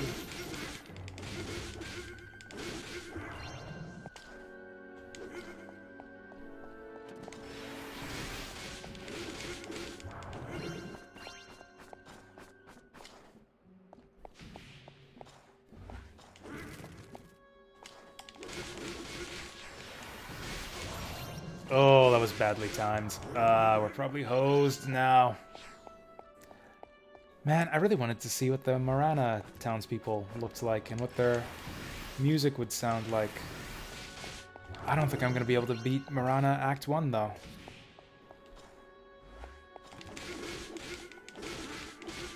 If I really, really want to, I guess I could switch it to easy. That feels weak to do that, but truth be told, it's pretty unlikely that I'm going to go back to this game and finish it. I'll probably just look at the stuff I'm curious about on YouTube. Those are some well-hidden spikes. By which I mean, like, bullshit blend into the background spikes. Not a fan of those.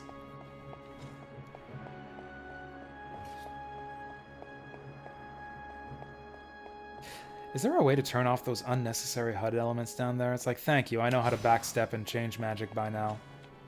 That's a trend in modern UI design that I actually really hate, is the way that it just shows you what all the buttons do at all times. Some games it kind of helps.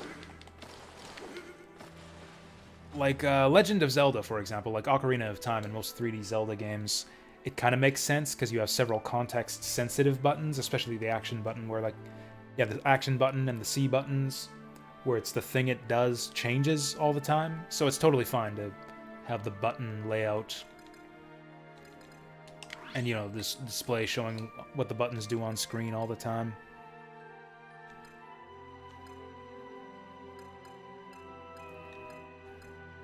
I thought it was okay for Sekiro, because it only shows it when you hold down certain buttons to remind you of what the button combinations are.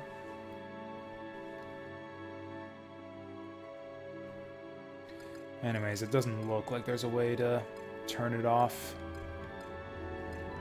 They got all these other options here. Nice little option set, but no way to turn off the button prompts overlay. Okay, I'm gonna... Whoa! I didn't think I was anywhere near him there. That's not a good first spot to introduce that enemy. Like, I have no idea what his range is, because I can't see his spear because of the swamp water. Like, I can't learn or suss out the enemy's behavior or his range or anything, because I can't see him because of the swamp.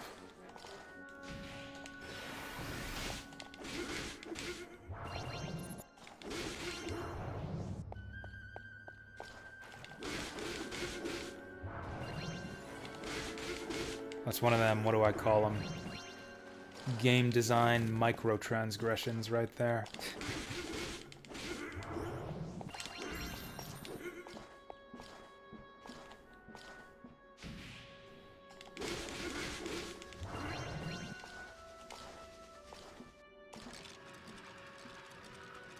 On the game design positive side, I really like the crystal gauge, like the way that yeah, you kill enemies to collect crystals and buff up your character. It gives you some incentive to actually fight through the enemies instead of just dodge them all the time. A lot of games just give you no incentive to fight enemies. You might as well just dodge all of them.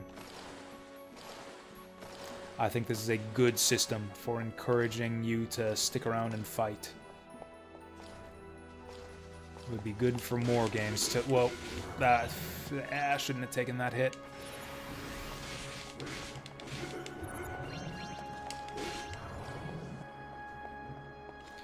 Okay, let's wait for this guy this time.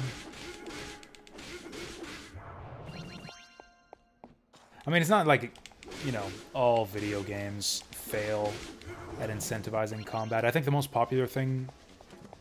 the biggest thing that I see a lot of games do is they'll have like some kind of resource generation tied to attacking.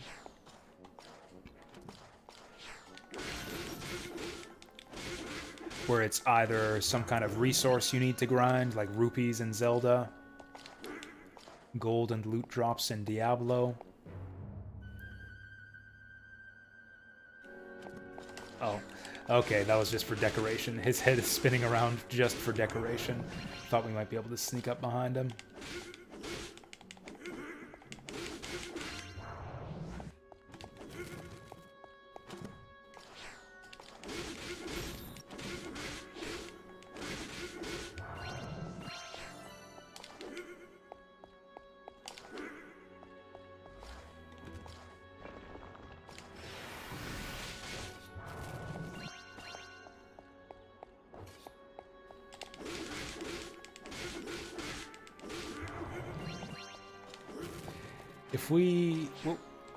If we game over on this stage, I will switch to normal and try it again. I really do want to see this town. Even if I do make it to the checkpoints, odds are pretty good we're gonna game over on the boss. I think the boss of this stage was like a giant flower or something. He was really easy in the original, but the bosses in this game are all completely different. Okay. Maybe he's got a weakness to ice. There we go. Use that shit to iframe through him. Ooh, a lot of crystals there. Worth it.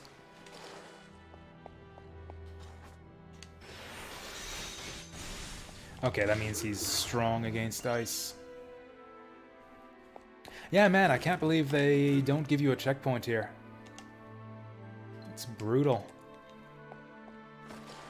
So what killed us last time? I think I just took a stupid dive into one of these slimes. Or maybe it was this guy. Yeah, I think maybe this guy killed us.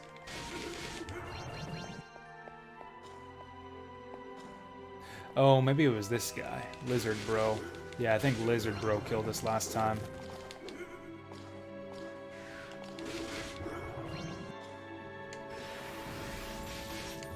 Oh, gee, I did not expect to kill that guy in one shot.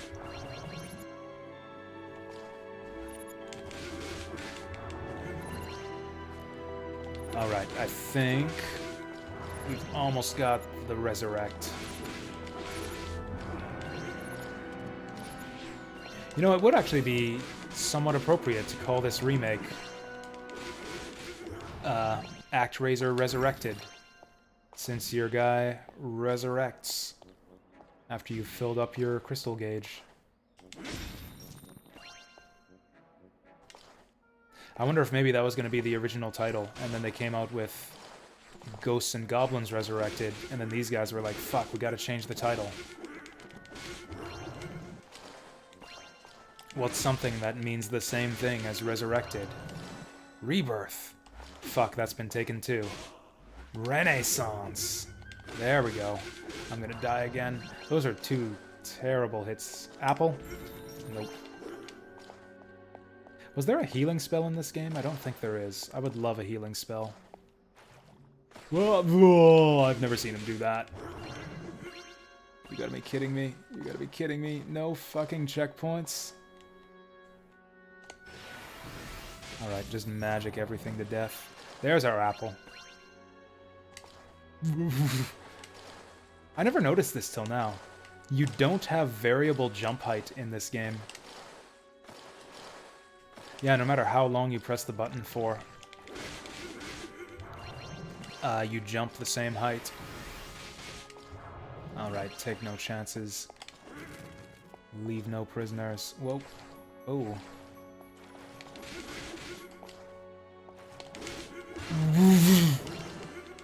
Okay. Okay. Getting a bit freaky. I think I still die in one hit to some enemies. Like, yeah, those spear guys do 77 damage. Fuck. Okay, I think we got a good thing going here. Beautiful. Oh yeah, I've got a resurrection. I've got a resurrection. We're fine for a little bit here. Did I just miss the checkpoint or something? Or is this a really long stage? Because this seems like we're about ready for a boss. Like I've got the crystal meter full. Oh, we're on 1 life, by the way, so I have 1 shot at this boss. Yeah, there were no checkpoints in that stage. Nasty. Oh, hey, they made the giant plant monster into a sexy plant monster. Raffalasher. She's gonna flash us.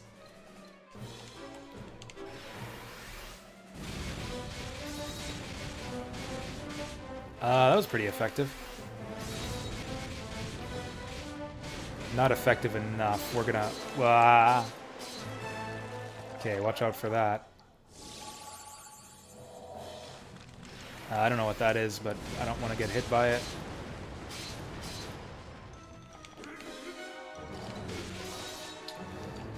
Oh, you know what? I think we might have 1 more life. Whoa. This is a bit messy. Like, I don't know where her hitbox is. Or her hurt box is, or whatever you want to call it. Okay. 1 more try. This looks like this is going to be a tough one.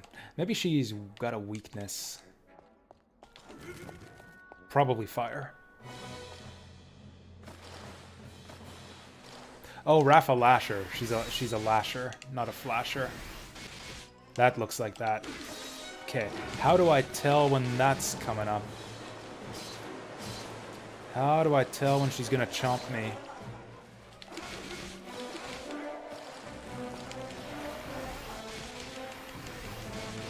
Honestly, just spam this shit.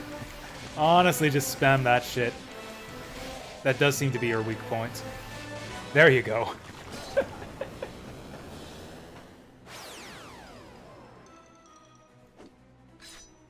Oh, I guess the idea is that when her weak point is showing, that's the safe time to hit her too. Then those plant things won't chomp you. I don't know what makes that appear, but I don't have to learn anymore. She's dead.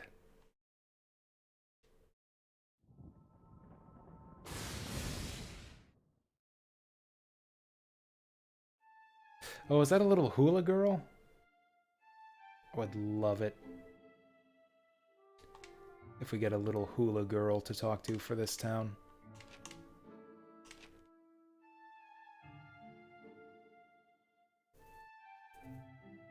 Oh. Not what I was expecting at all, but okay, this is cute too.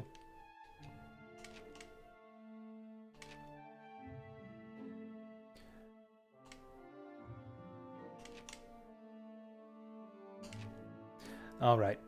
One last thing we're gonna do before we bid farewell to Actraiser Renaissance.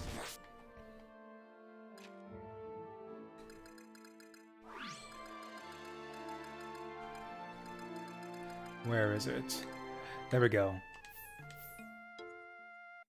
Oh, it's so good.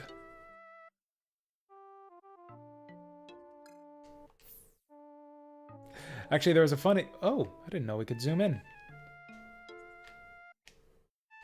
All that other unnecessary stuff, like showing us what the controls are down below as if I'm going to forget how to attack or direct the people. And they don't show me the controls for moving the camera. I don't know why you would ever want to zoom in this far, but... Like, it's... I should have been informed, nonetheless. I guess I could have checked the controls in the options menu. Actually, I think level 2 will be good enough here. No.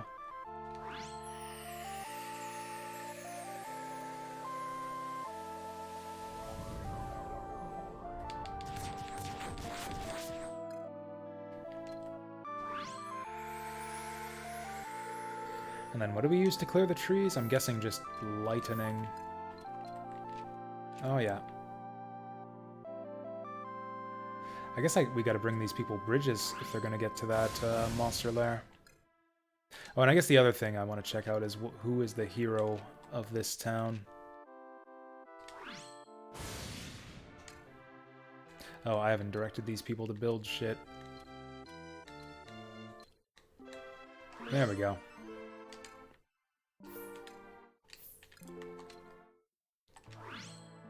It is kind of hilarious how I just complained about them showing us the unnecessary button prompts down below. Okay, it's generic wizard man.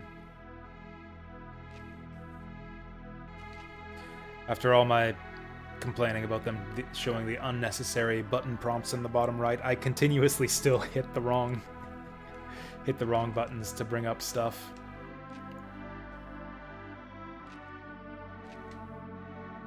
Which really just goes to show that the button prompts are not doing their job anyways, because I never look at them.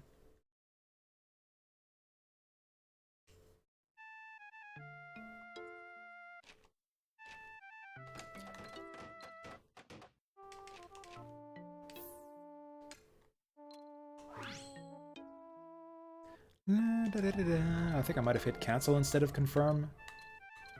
Last time I directed the roads. There we go. Oh, we got blue Ifrits this time. Monsters running rampant here.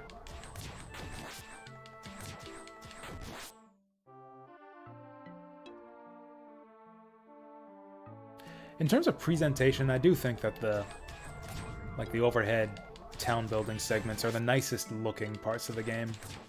It's got a certain charm to it. Like I could easily see like a early 2000s RTS on PC having graphics like this. It has that kind of look to it.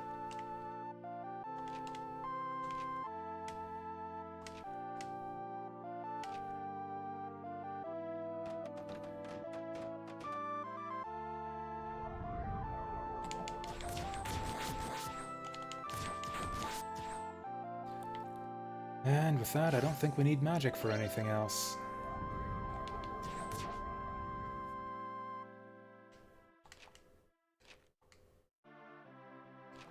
Hey, we're doing a monster lair. I don't think I'm gonna bother. The knight is still wield miracles and clear overgrown forests and expanded dominion. We did that already, didn't we?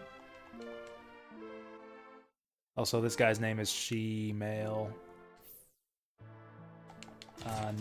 No comment on that. I'm just reading what it says on screen. Oh, I guess I didn't clear the vegetation up here.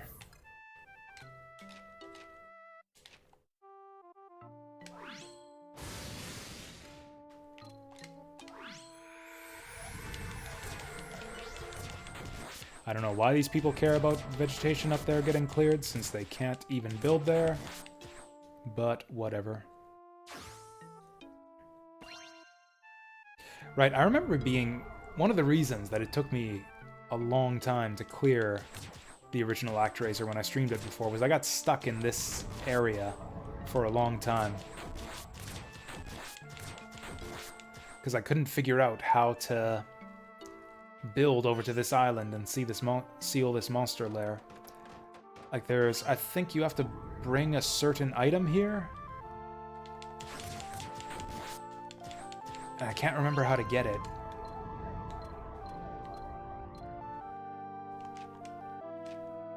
Oh, now they are forcing me to seal a particular monster lair.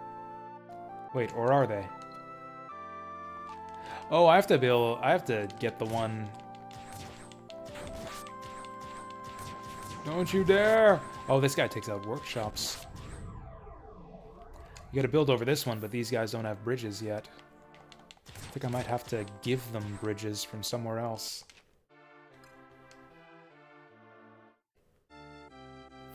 I don't know what else these people want. I have cleared all of the overgrown forests.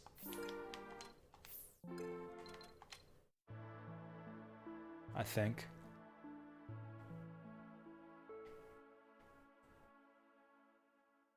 I mean, I could clear their fields. Like a farmer's field is kind of like a Overgrown forest. Oh, come on. Seriously? That one tiny mushroom on the other side of the river there?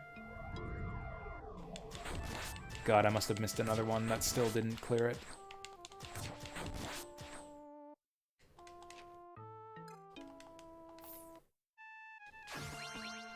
That still didn't do it. There's more over. Oh, I see it right there. This is dumb. This is a dumb side quest.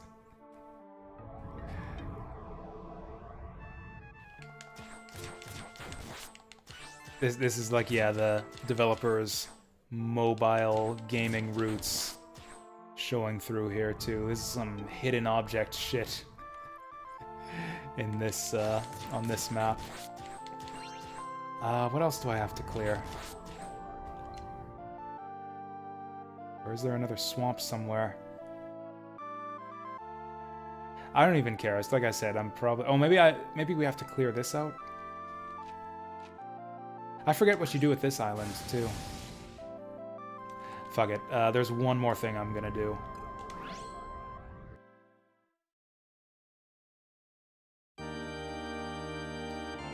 One more thing we're gonna do.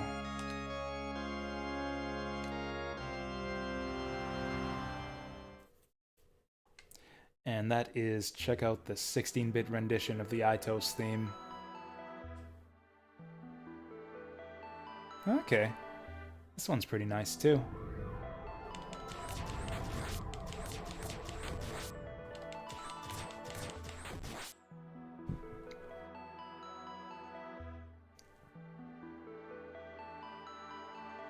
It does have, like, kind of a... I don't know, Asian flavor to it, the BGM here.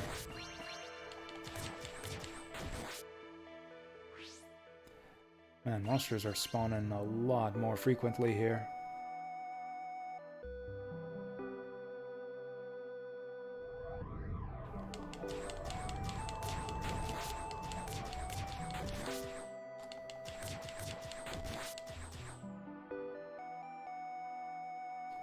Anyways, I'm actually not sure if I'm gonna switch to another game after this, or just end the stream. I actually don't have any other games in mind to play right now, is the thing. Which is kind of the reason that we didn't do a game showcase today, is because I didn't have any game in mind to play. What are we doing here? In terms of, oh yeah, that's right, we have a tower defense mission to clear. Screw that. Let's just chill and enjoy the music. Oh, that whistle! That flute!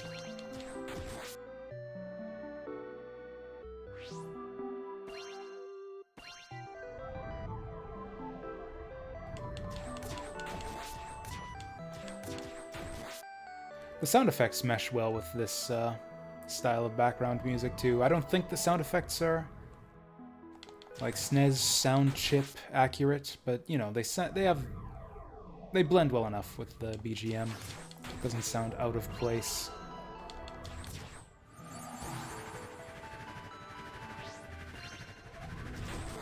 Oh, actually, I know what game I could play.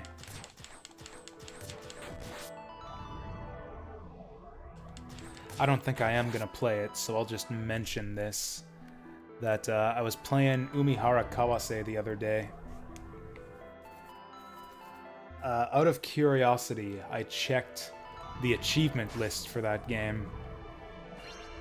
And, man, Umihara Kawase has, like, an interesting approach to achievements. So you get one achievement for clearing the first boss. That's the only one I have so far. And then the next achievement after that is see the ending, which, like, less than 5% of players have. And then they only get more difficult from there. Or actually, I guess it depends. There's an easy path to the ending where you can avoid all the bosses, so it's technically kind of easy to beat Umihara Kawase if you know the fastest route.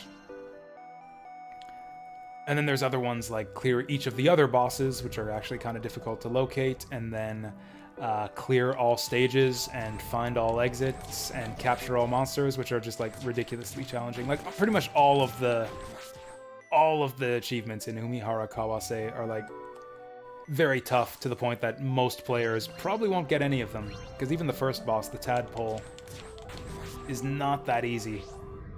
Actually, if you look at the stats, something like 20% of players have the achievement for clearing tadpole. And yeah, they only get tougher from there.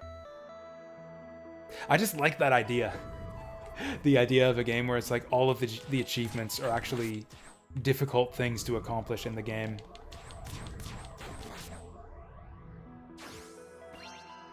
Anyways, we're not doing anything productive here. I'm just chilling to the music. Yeah, kind of a dead night today. Maybe other people are as disinterested in this game as I kind of was at the outset. Or maybe Sunday's just a bad day for showcase streams anyways. Nevertheless, I'll try to have something prepared for next week. I've got a list of games that I might want to show off next time. Or we could just do some Umihara Kawase. Anyways, that's the stream for today. How long did I even go for? 4 hours. It felt like longer. I think that's the sign, a sure sign that I'm done with this game, is that felt like a lot longer. Good times though. Decent enough game. I hope it does well, and that we get to see higher quality remakes of the other games in the kind of quintet series of like remaking the World trilogy, or whatever, the quintet trilogy. It's Soul Blazer, Illusion of Gaia, and Terranigma. A lot of people are saying, oh, we'd love to see remakes of those games. Also, one thing I've seen thrown around is like that this will be, among people who hate this remake, they're saying that, hey, maybe this will be the Secret of Mana remake to the upcoming like Trials of Mana remake, because, you know, the Secret of Mana remake was really shitty, but it paved the way for the Trials of Mana remake, which was brilliant. So maybe this is like the precursor to something brilliant coming down the line for maybe Soul Blazer or Illusion of Gaia. Probably not Terranigma. Of those three, I think I would most want a remake of Soul Blazer. Just because I think it's the worst of the lot. I don't really like Soul Blazer all that much. Again, I think it has the most room for improvement. Yeah, I think a Soul Blazer remake could have a lot of potential. Maybe even from the same developers. Who knows? It's a simpler game. Harder to fuck up. Easier to improve on. Anyways, that's the stream for tonight. I'm just rambling at this point. Thank you all for watching. Have a good night. I don't know for sure when the next stream will be. Like I said, I'm trying to do more of these evening streams lately. But if I don't see you tomorrow or Tuesday, we'll be back Wednesday with... Oh yeah, there's Fire Emblem too. Shit, do I do Fire Emblem or Sekiro? We'll start up the Sekiro DLC and then decide where to go from there. So yeah, it'll be Sekiro DLC on Wednesday. And we'll decide how to proceed after that. Thanks again, and I'll see you next time.